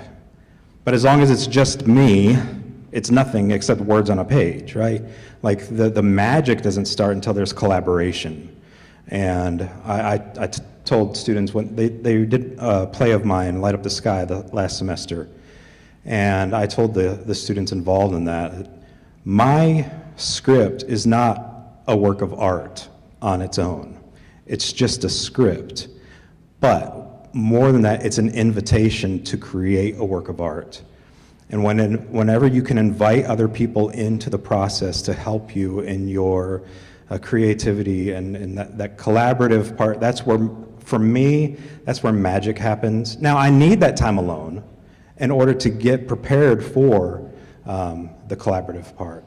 And I don't know if that really answers your question at all, but it did spark that thought in me. That's the way research works in science. It becomes collaborative, and that sharing is when that science comes to life, because that's when you see the body of work. And so things like creativity are made to be shared.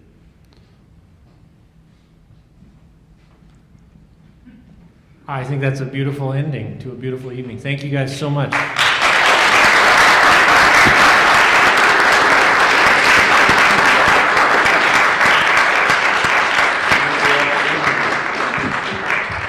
Food.